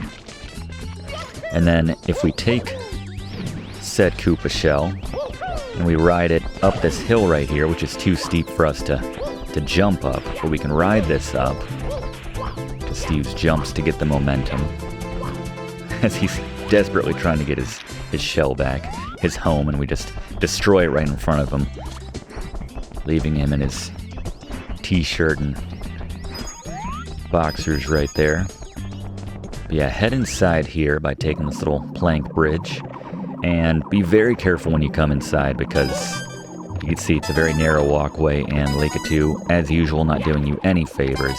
This is where I died a lot historically as a kid, because some of these jumps are tricky to make. You can't always see or tell the reach which you need, the speed or depth of some of these. Trying not to get set on fire. And the last one is over on this side. We could do some wall kicks right here to grab that last one, and there you go.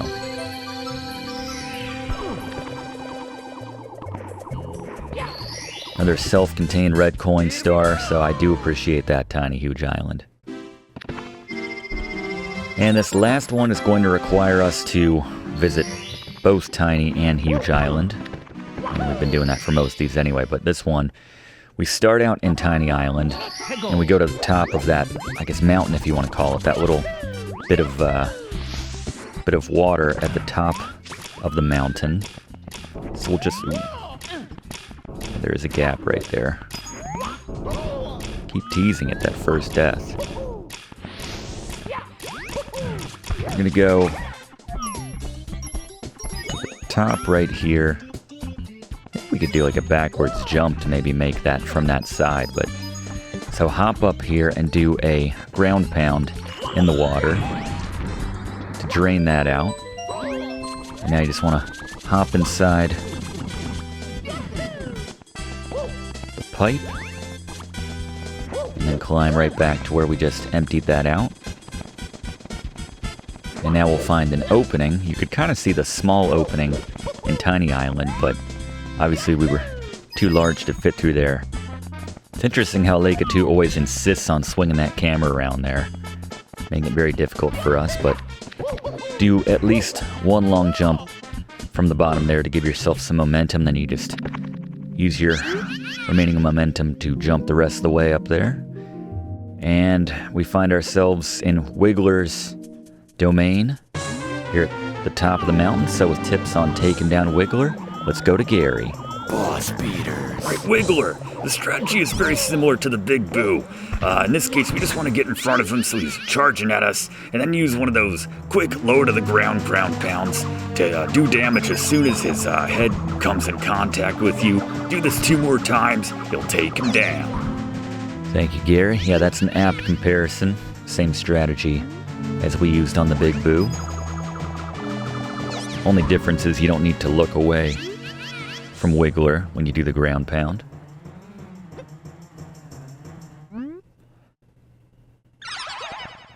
It makes a very similar sound as Boos and the Big Boo made as well when we took them down.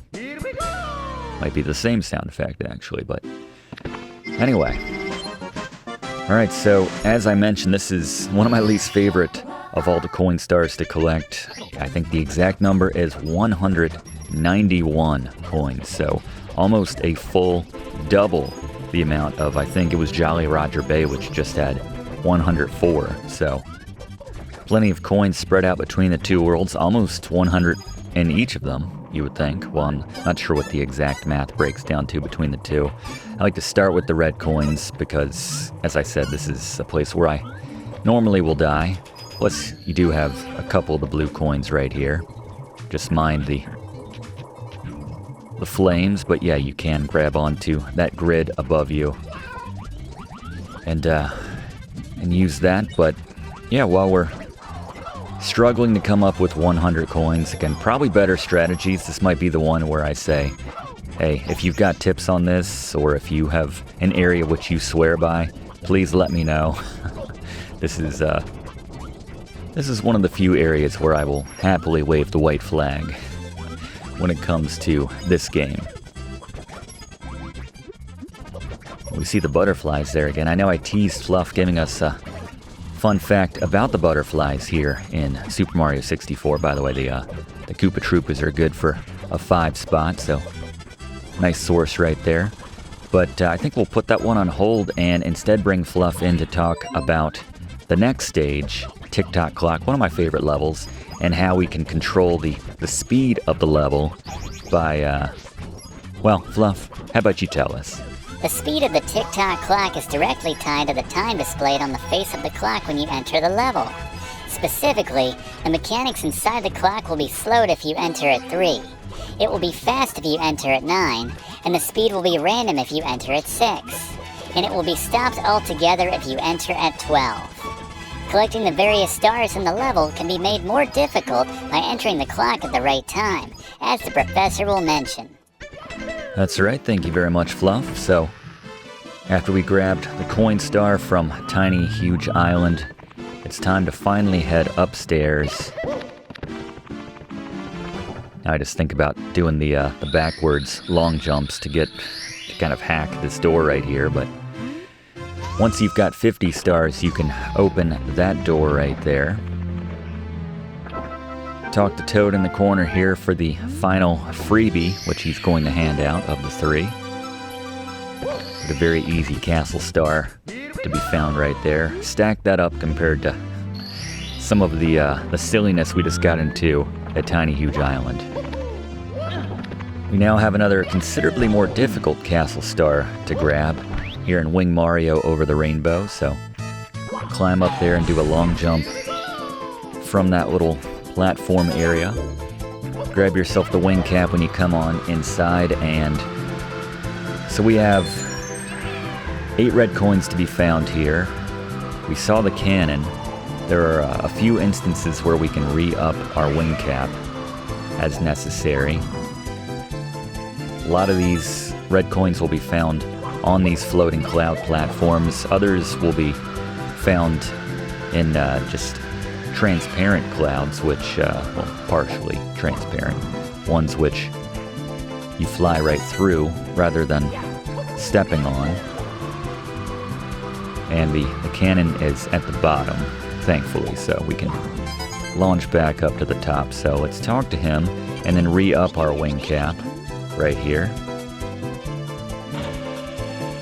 Yeah, anytime that our success is dependent upon being able to control Wing Mario at full speed coming out of a cannon, it's not a good time, but do what we can here. And there's another cannon right there on that flat land. You need to use both to really get all the way back up to the top. So we'll use that cannon to access this cannon, and then start from the top all over again. Just the highest point, it's like this one right here with some bars underneath of it. This one's a little interesting, so first things first, we want to make sure we grab this, but then we can drop down, thankfully, and the cloud has the same consistency as snow, thankfully. I guess that just dropped over the side. Be very careful with where you step here, and making sure that you have enough momentum to actually get that triple jump to be perceived as a triple jump by the game. Let's re-up our cap and head back up top once again. See that darker cloud in the distance? There's one of the red coins hovering in the middle of that. It's going to be difficult to hit that target.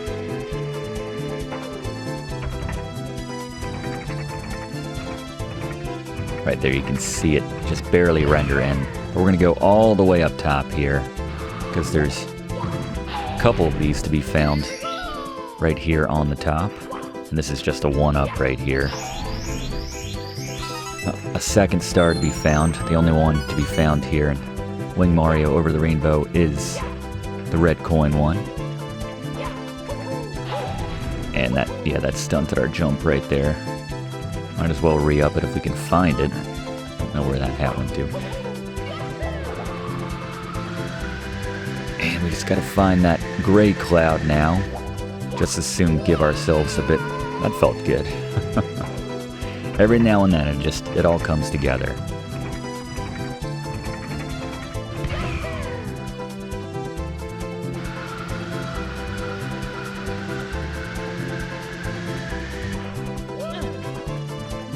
Feeling like this one's about to run out. Better safe than sorry.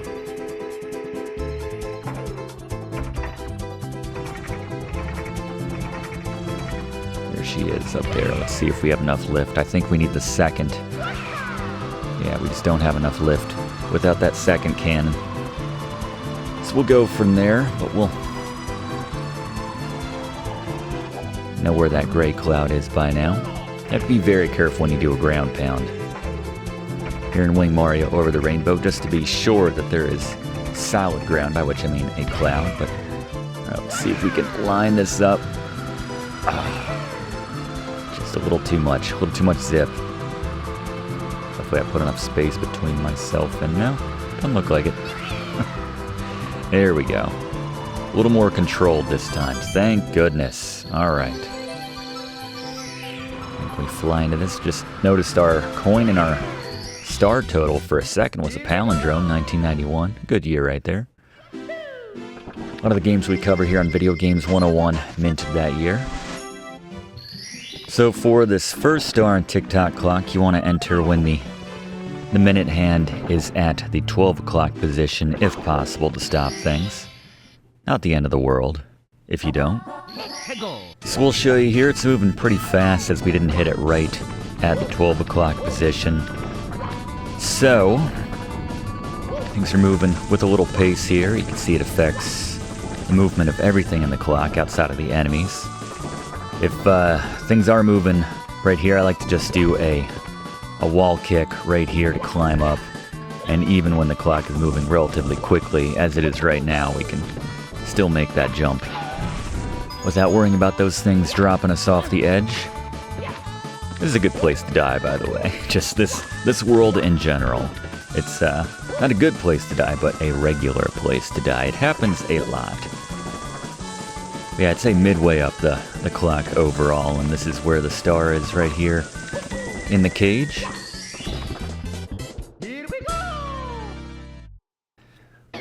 Wasn't that big of an obstacle to overcome there. We'll try to aim for 12 once again. Good rule of thumb is to start moving just before it reaches that 12 o'clock rather than trying to walk in. This was a little bit late again for the pit and the pendulum, but that's alright. So you can see if you don't get in on the 12, the 3, or the 9, very much like the 6, it's just kind of a random speed that you're going to get once you head inside. But that's alright. We'll make this work once again. We'll do a wall kick right here. Yeah, it works best if you want to, this is moving so slowly that we could just go the normal route right there, taking each block one at a time, but yeah, the best way is to start walking, position yourself in front of the clock, and then start walking just as it's about to hit 12 so that you can, just by reaction time and everything, align it to hit that 12 o'clock position or whatever position that you're going for with that particular star. Some of these require a specific time, as is the case with the red coin star, which we'll get to in a bit. Love a good Edgar Allan Poe reference in a Mario game, or any video game for that matter. Pit and the pendulum. Not too difficult to start, probably why I enjoy the tick-tock clock as much as I do. Not only is it fun controlling the speed of the clock, but I find a lot of the stars relatively easy to grab as we actually nail our 12 o'clock this time. Strictly speaking, you're meant to do this one with motion, but I have a little hack that I like to use on this one, so with everything stopped now, since we successfully entered at that 12 o'clock position for the minute hand. I'm still taking the shortcut to get up here. Just more fun. Yeah, so normally you would have to wait for the minute hand to come around right here, but as we've frozen time, it's not going to move. So instead, the way we can get into this is just as if we're going to the rolling cage star right here. Go to this wheel and then just hug the wall as soon as you drop off, and he'll drop right into this little nook and you can grab that star without issue.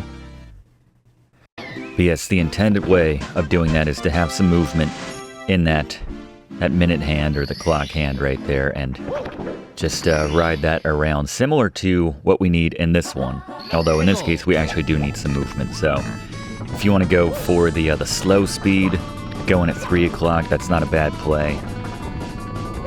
Just going for the random here, just to show that anything is possible. Class, if you put your mind to it. I think that's the takeaway from all these classes, right? So this one we need to scale virtually up the entire clock. And we'll show you how high we can go right here. Just retracing our steps for stars we've collected in the past, but going a bit farther this time beyond the cage and that little nook.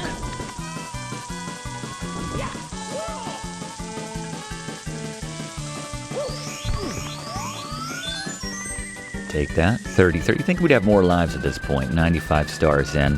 Haven't lost a life yet. I don't believe we've lost a life yet, but... So I'm going to ride this up, and you have a couple options here. You can do a long jump off of the side of that. Well, it's not ideal.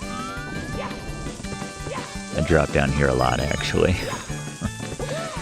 Be completely frank with you, class. Happens a lot.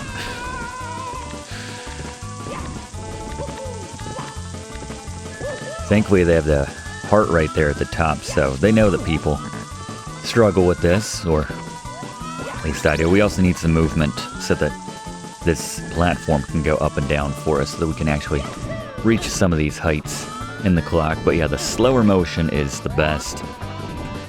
Here on these cubes, you can climb them up, but unless you have the slowest speed going here, I like to just do a low wall kick off of this, and then just like that. Those are the moments when I really love this game, and the controls, the mechanics like that come together and let you do some fun circus-like moves. And be careful, this last one is, yeah, pushing you to the right, so be careful with where you climb up there. Some coins to be found in these blocks, and again, slower is better for navigating this part. Long jump would be a little bit difficult there. You can see a little nook over there, but nothing we need to do. So this is the hand which we need to climb on ultimately. We have one up here. There's some coins in this box.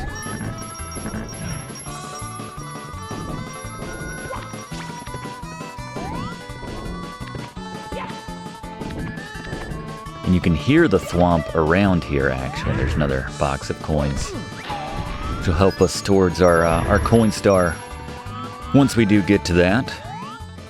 There's a much more modest, I believe, 128 to be found here at the tick-tock clock. For all you math nuts, by the way. A double of 64 for what it's worth. Don't know if that was by design, but... So ride the hand over here, jump on top of this thwomp, which is kind of tricky to do, honestly. If you do a backflip from the conveyor belt, if you time that up, you can make that happen, or a double jump can have a similar effect, but you know, with the movement, it's a little tricky. And Legato once again doing us no favors here, and giving us any kind of anticipation or heads up that that clock hand is coming around again. There it is. Don't want to miss it. Alright. This has to be the time. No pun intended. There you go. Just do a double jump right there. And here we are at the very tippy top of the tick-tock clock. Won't have to go that high again until we're hunting coins, of course. So this one we want a little bit of pace to the clock, so let's go 3. Keep it relatively manageable. Timed jumps on the moving bars. Moving is the key, that's why we need a little bit of speed here.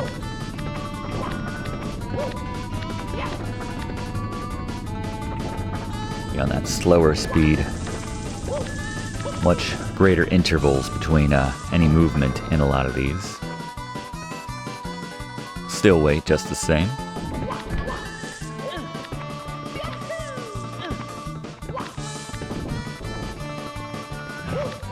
And you can see the red coin section down below with those paddles. You can imagine we want to stop time for that. I think that's part of the title for that star. Incidentally.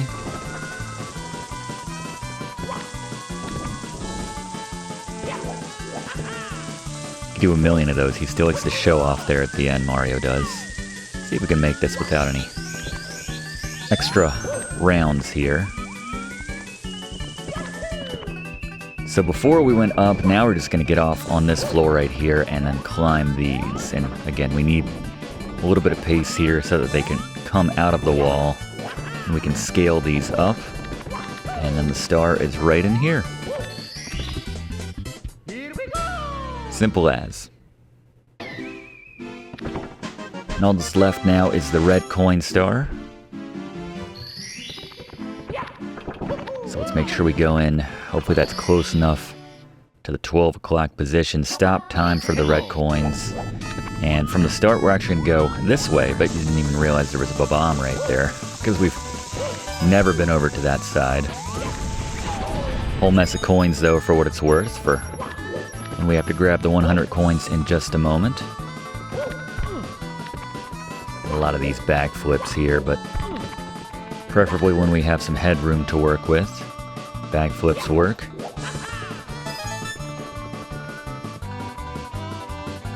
The safest, most controlled way to scale this little area here. So grab these 4, and you can imagine this is needlessly difficult when you have the clock moving. There's just no reason to challenge yourself like that unless you're truly trying to challenge yourself. What can I say? Probably don't need to be watching this walkthrough for Super Mario 64 if that's the position you're in. And then the star spawns just to the left of where we grabbed, I think, red coin number 6 over there on the left.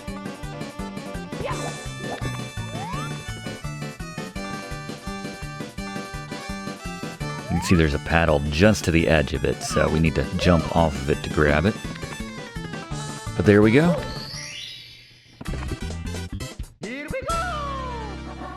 Alright, so now, while we get the 100 coins, and once again there are 128 coins up for grabs here in the tick-tock clock, and probably easiest if you just stop time when it comes to grabbing all those. And there is a blue coin switch block, which is midway through the stage. It's absolutely necessary given the number of blue coins which come out of that for getting the requisite 100 coins, so it's just something to keep in mind. Actually, let's hold it here until we grab those, just to show you where that is, because if you do not collect all these before they disappear, then you're probably better off just restarting and popping in here to try again. Mind the heave-ho, but here it is, and then backtrack to this platform here, and that's where you can clean up on all those coins. But there you go. But as we're doing this, let's go back to Fluff to finally tell us about the butterflies here in Super Mario 64. Fluff? There are a few levels where you'll find the trio of butterflies fluttering about. They come in 2 variations, the first of which will net you a 1-up mushroom upon being hit by Mario.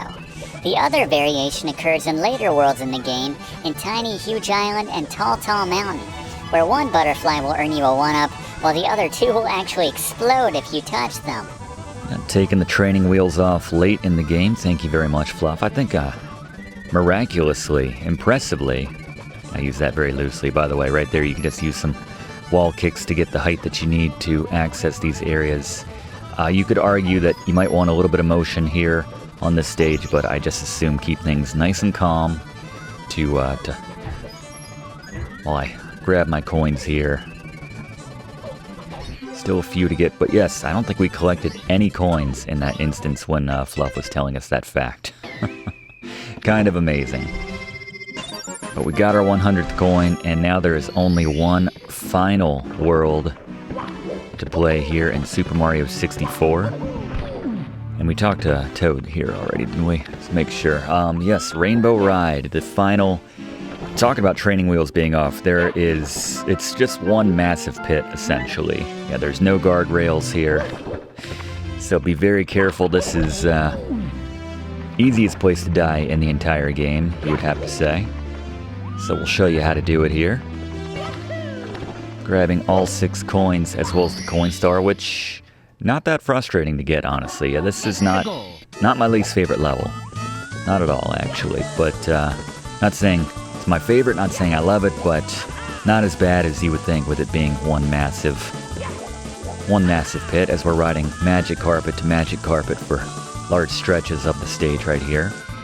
So here you need to hop off the carpet and then jump right back on, or at least be at the very front of the carpet. I guess depending on when you triggered it in the first place, you can narrowly avoid that, but plenty of long jumps here.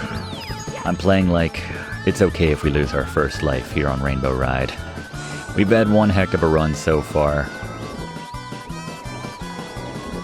Like a nice controlled jump when we're clearing these different platforms when necessary. Note that if you step off of one of these magic carpets for about 5 seconds, it will disappear. It'll start flashing before it disappears, but that's just a warning sign to let you know that it's about to disappear, so you want to stay on it till the very end, like in some of these cases when we have these gaps here. And now you can go left or right. For the purposes of this first star, we're going to take the left junction here. Mind the evil lake of 2. the brother that went into the family business of trying to kill Mario. The family trade, that's versus our Lakitu, who is pursuing a career as a videographer. Get some good footage here, I have to say, making one heck of a documentary, maybe even a walkthrough, a class for Super Mario 64, you might argue. We'll have to talk to him about getting this footage after we're done playing. Just keep riding this up, getting to the floating ship in the sky, reference which goes back to Super Mario Bros. 3, if you think about it. With the Koopa Kids, the hidden coin ships, they always like to use the flying airships. Note that these will drop out on you if you stay on them for long enough. And then mind the wind as well. But there you go, the first star for Rainbow Ride. Cruiser Crossing the Rainbow. That's another one of those themes that Nintendo likes. They like to close with rainbow theme stages. Mario Kart, certainly. Here in Mario 64. Going to the big house in the sky. Not like that. Hopefully not like that, but we'll see. This time we'll take a right at that junction, but otherwise it's the exact same track.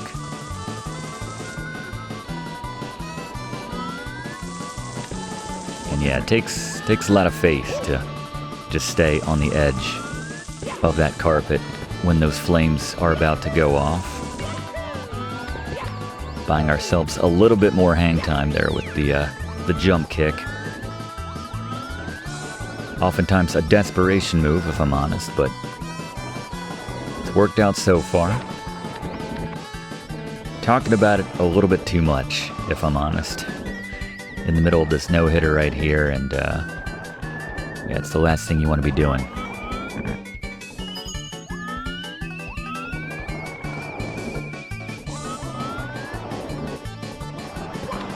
So yeah, again, make sure you touch down on that carpet in between these platforms here just to keep it recharged. That runs on Mario shoe pressure, apparently. I don't know how to describe that. Got this weird tank right here. Fits some cheeps in there, I don't know. And if you just ride this till the end, you can just do a normal jump to climb up there. You don't have to worry about jumping to that other platform there. Get some nice shots of the big house in the sky, though, as we're coming in. Your instinct may be to jump from the carpet to inside the house, but there is no subsequent carpet to be found in the house, so we are stuck with this one. Do not abandon it until, well, except for some rare instances, like right here in the fireplace. You might want to hop off just to avoid being burned. Just make sure you hop back on. Sometimes, with the camera angle being what it is, it's more difficult than it probably should be. Not the first time we've mentioned that. We've thrown Lakitu under the bus for his videography, which we just praised him for pursuing, actually. I guess anything besides trying to kill Mario. Although you could argue sometimes maybe he is adopting the family trait and the crappy camera angles he serves us up, which almost cost us our lives time and time again here. Nice transition right there. I don't know, did he like hire a second guy, like a Nightcrawler situation? Probably not a Nightcrawler situation.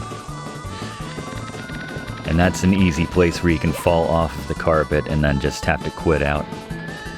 Very frustratingly, given how much time it takes to get up here in the first place, but assuming you make the entire trip, you'll be handsomely rewarded for your efforts. In the words of Kirk Fogg. Kurt or Kirk? Now I'm questioning myself. I'll need to look that up. I think it's Kirk Fogg. But anyway, a nice even 100 stars here in Super Mario 64. Just 20 to go, but not really again. Technically, we're at 114 right now.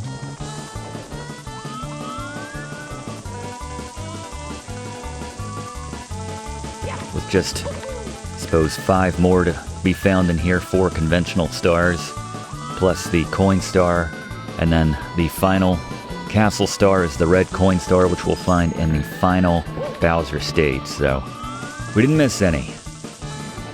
There we go. This time for this one, we're going to go straight across.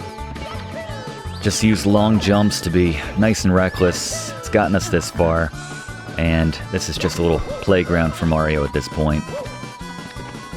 Sometimes a little frustrating, if I'm honest, but we got one just off of this lip right here, and if you do one of these back flips like so, you can get the height that you need. Not a bad one, though. They're all self-contained. I'll take this any day over many of the other red coins that we've had here in this game. Got one, just kind of have to line this up as you ride that little makeshift slide down there.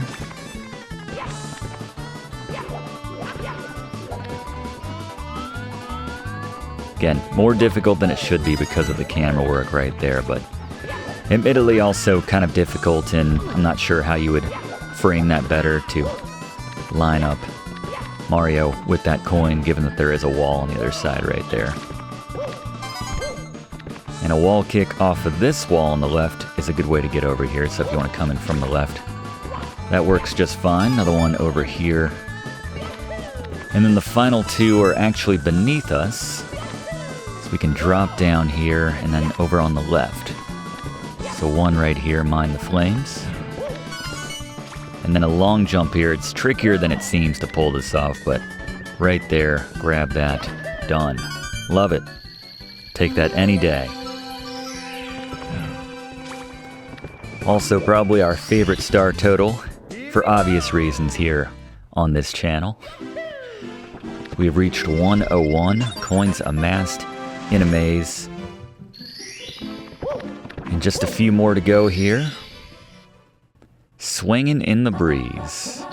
Alright, so this time, we've gone right for the first 2 stars, straight across for that last one for the red coin. This time, at that initial junction, we're going to take a left. There's a couple stars to be found there, actually.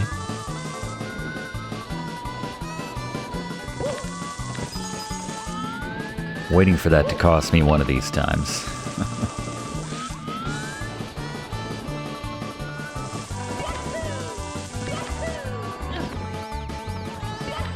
Be very careful with the spinning when you're attempting one of those long jumps, right? Or any jump for that matter. The long jump might actually be safer just because it's allows you to cover more ground in a straight line rather than a little shallow jump.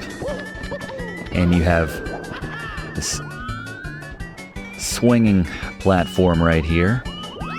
Despite the incline, in an instance which would cause you to slide down on a normal grade like that with any other platform in this game.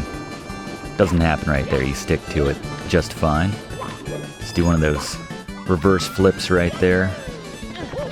Make short work of that.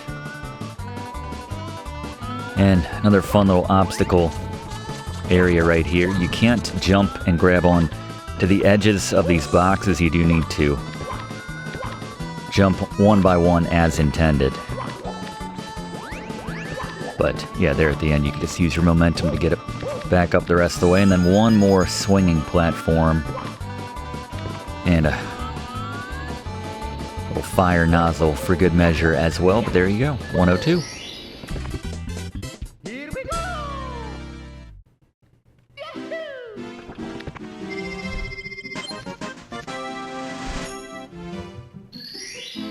My favorite way to enter that stage, most stages, with a backflip. Tricky triangles. This is one where we need to use a pressure switch to change the formation of some platforms, some triangles, into flat platforms, which we can then climb and get to the star. Have to be quick. Once again, we're going to make that left at that first junction, as we just did. But instead of climbing up those boxes this time, we're going to was coming a little too eager. You can see we almost walk right off the other end of that carpet right there.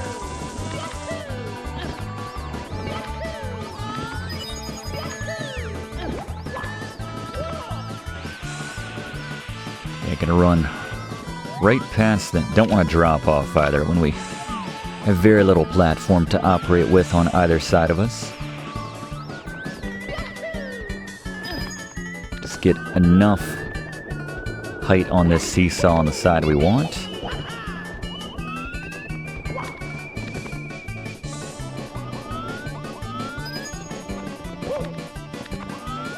Again, wrestling in my head about what camera angle I want.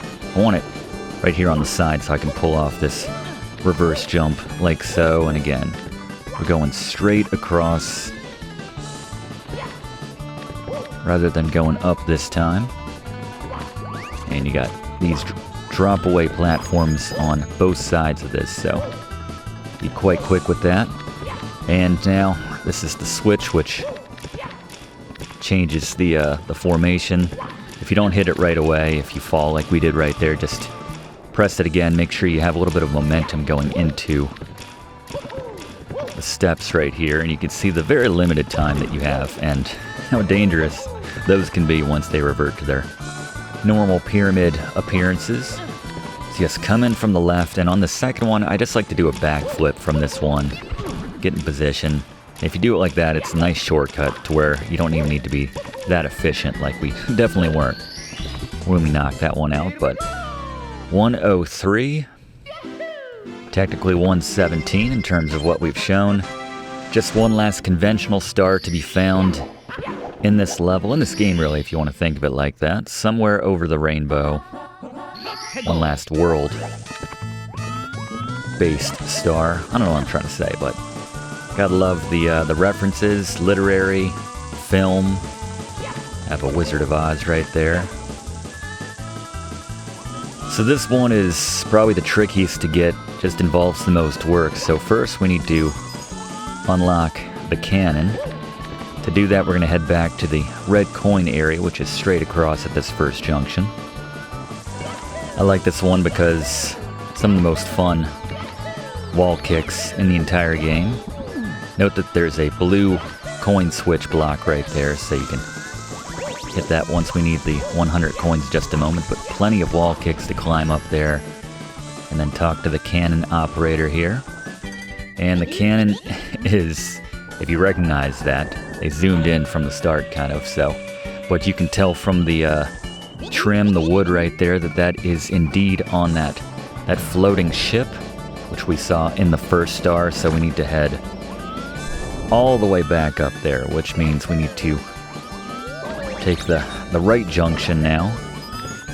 I guess left for our purposes with where we were coming from, but...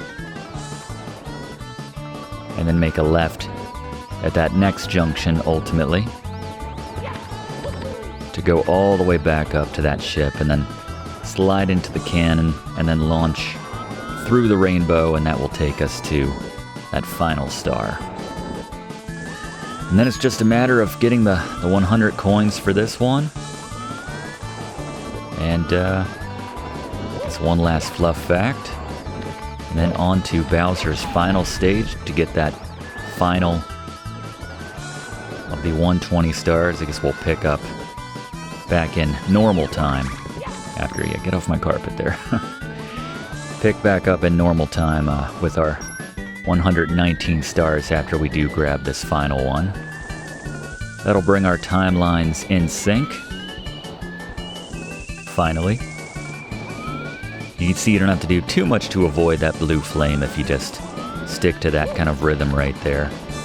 Stay in the front of the carpet for the most part. Ooh, okay, Alright, that was about to be nasty. I don't think quitting out would qualify as a lost life, but would have been a blemish on an otherwise very happy run so far. Of the lazy, just the feathers there, keeping that ship afloat, and climb up here one last time with one of those reverse jumps, and mind the wind once again. Go into the back of the ship, so don't let it throw you off of the back ledge of the ship. But you'll see the rainbow right there in front of you, and just kind of aim pretty much dead center in the rainbow, but kind of favoring that pole right there, and you'll grab right onto it.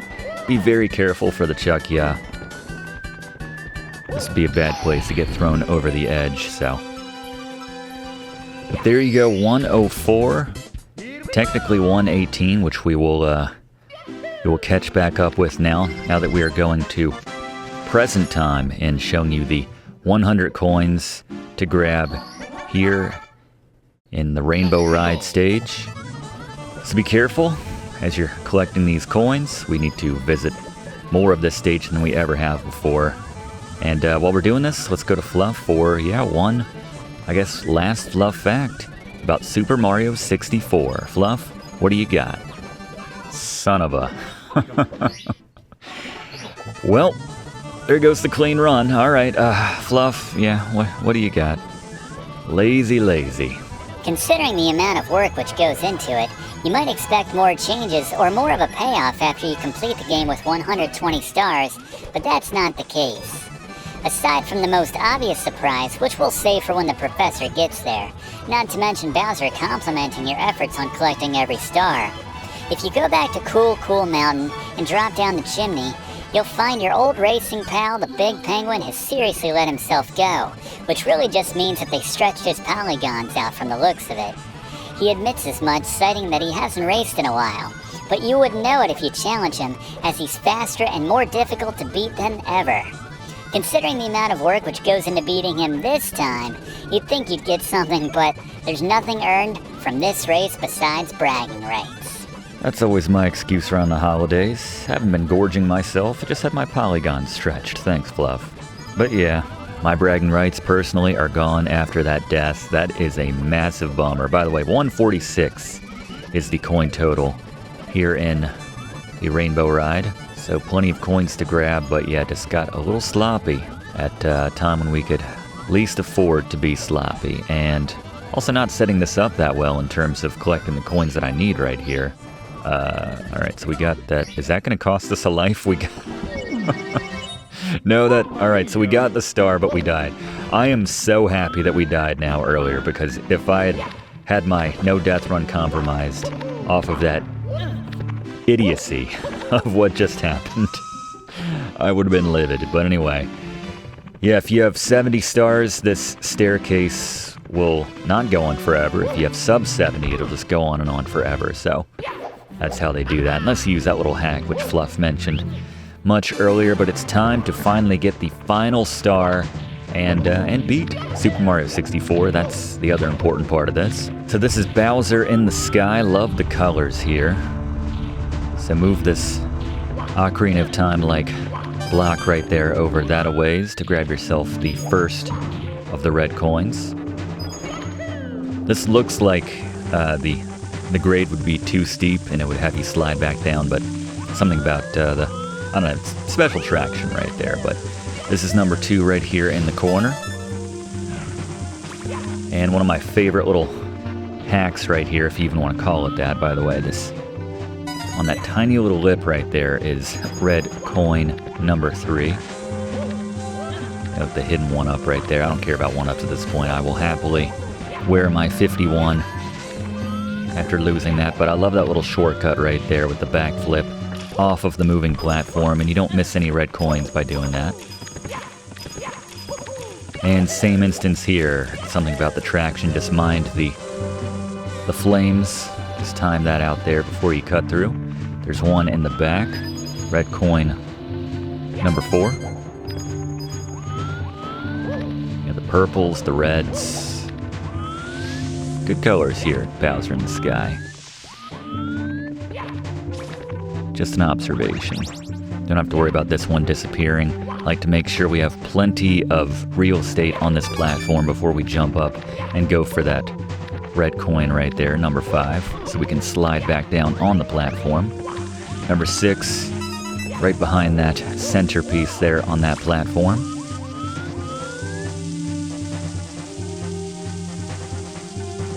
Number 7 is right in front of us. They don't make you work too hard for most of these. They figure it's been a long game. It's been a lot of stars. Not going to make you work for this last one here. And do a backflip or I like to do a backflip to go onto that. And then the last one is just tucked right behind, let's see it, this platform right here. Is that one a little bit hidden? But there you go, the final star in this perfect 120 star grab run of Super Mario 64. Love to see it. And just one final order of business, taking down Bowser the third and final time, the final boss here in Super Mario 64. Gary, it's been a long one. Take us home. Boss beaters. All right, the final battle with Bowser, exactly the same as the other two. The difference this time is you have to hit him 3 times against those bombs. And after the second one, he'll chip away at the ground, so it's a little more difficult to kind of inch him closer, like I've described earlier, but still. You can use the strategy for the first 2 and then just go for that tail, line him up on that last one, take him down, and just like that, you have beaten Super Mario 64, one of the greats. Congratulations. Thank you very much, Gary. I couldn't believe that first one didn't have the distance on it, but usually that's a gimme if you get just in the general realm.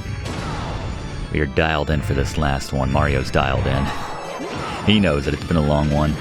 So, yeah, even if you grab him before he does his little stomp, the other platforms, or parts of the platform will chip away, as Gary mentioned, leaving appropriately a star. And then you just gap those little bolts right there, mind the charges. And he's pretty close here, about as close as you can get. You can't really inch closer and closer when he takes away parts of the platform, but let's see if we can't line this up. There we go. Fantastic game. Let's do some celebratory hops.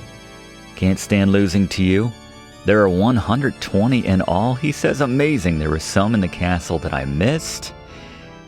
So there you go. I hate seeing people happy, basically. Keep that control stick smoking. Yeah, keep breaking that fourth wall, Bowser. But yeah, there was that little bit of dialogue which Fluff alluded to earlier, and Bowser kind of congratulating us for finding the every single one of those stars. I think it's interesting how he seems to know that that's the last star, but he also didn't know that some of these stars existed, so. But anyway, we grab that final massive star, fly around, and back outside of the castle, and we're treated to just a few more of Leslie Swan's lines here that, again, the Japanese audience didn't get to enjoy. Thank you, Fluff, for that. Thank you to all my TAs today. Fluff in particular for helping those 100 coin star grinds go a little more swimmingly, a little more smoothly.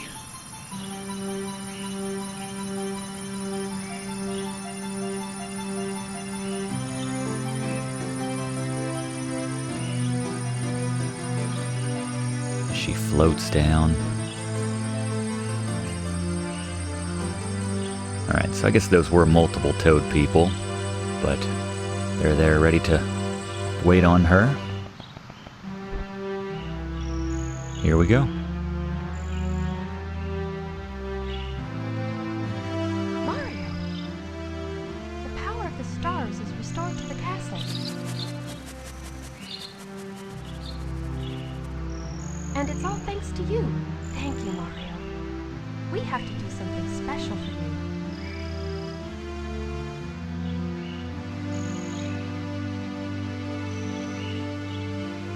Here we go! Oh yeah.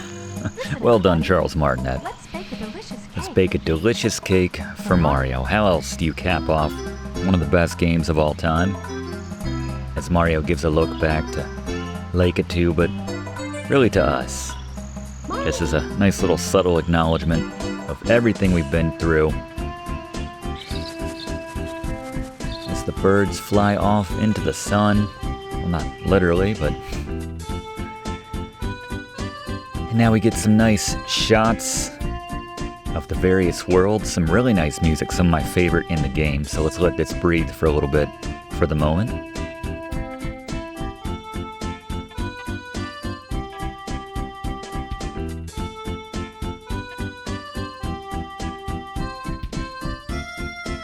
Fat Penguin at my favorite part of the music here.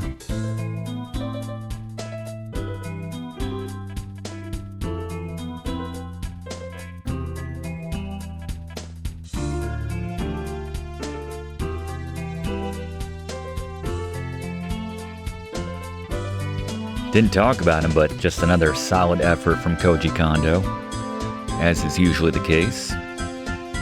The legendary music composer of, as Fluff has mentioned in the past, the Super Mario Bros. Themes, Legend of Zelda theme, the list goes on and on and on, but yeah. There you go, Koji Kondo. Give him his credit. Give all these people their deserving credit. Love that pan flute right there. And Fluff, I'm told you have one final Fluff fact. What's going on? Here's one last fact, Professor. If you have a second controller plugged into port 2 when you defeat Bowser, you can control the camera during the credits by using said second controller. Just one last fact to round out this very extensive class on a veritable classic in the world of video games, 3D platformers, or otherwise. Thank you very much, Fluff. Never realized that. I like that, though. Like the idea of giving the finger to Lakitu in our own way after everything that he put us through in this game. There you go. Leslie Swan, once again, is the screen text writer. Not just the voice of Peach. There you go. I got a crush on Leslie Swan when I was a kid. I think they put a picture of her in NP at some point. Really just any attractive female who was into video games when you were a kid was kind of mind-blowing. Shigeru, of course. Saved for last. Well, not last, but excellent theme right here, excellent tune. As they wave goodbye. But we have one last order of business too, as we enjoy one more line from Charles Martinet. Thank you so much for playing my game. There you go. Actually, he has a few more lines we didn't hear in this game, like if you don't touch the controller for a very long time, he will fall asleep and dream about pastas, just like, say, ravioli in his sleep. Anyway, I digress. Let's reset, and let's restart the game with 120 stars, and truly enjoy the fruits of our labor, which, as Fluff mentioned, isn't all that much, but still. For those who put in the work, this was still pretty cool. You'll find this cannon is now accessible and open. Climb in to find, oh my goodness, it's Yoshi, class. Told me if I waited here, I'd see you. And we saved the princess. Thanks for playing Mario 64. This is the end of the game. We want you to keep playing. We have something special for you, which amounts to, I believe, 99 lives, which you'd think if you've got 120 stars, or if you have that level of skill, or determination at least, you probably don't need the lives at this point, or 100 lives, I should say. And then he just goes off to fight crime in a different part of the Mushroom Kingdom. That's always how I like to think of that. A few superfluous mushrooms here. Kind of the odd placement given the 100 we just received from Yoshi, or 97 or whatever it was, strictly speaking, but we get to fly around, can't go in there, unfortunately. Nothing else. That's pretty much everything to see and do here in Super Mario 64 class. One last time, a huge thank you to all of my TAs for helping me put this class together. This was a long one, but very satisfying nonetheless. Absolute classic. If you haven't already done so, please consider subscribing to Video Games 101 to enroll in these classes. We do one of these classes every single week in the same spot. Love to have you along for the ride. Click that like button too if you don't mind. Really does help us out to make future classes for you. And leave a comment if you haven't already done so over the course of this very long class. Your thoughts, your memories of this game, but That's our time this week. We'll see you next week in the same spot for next week's class, right here on Video Games 101. Hope to see you then. Thanks for watching, and don't forget to like and comment on this video, and click subscribe if you haven't already, as this seriously helps me to keep making great content for you. And check the description of this video to see what song is playing right now.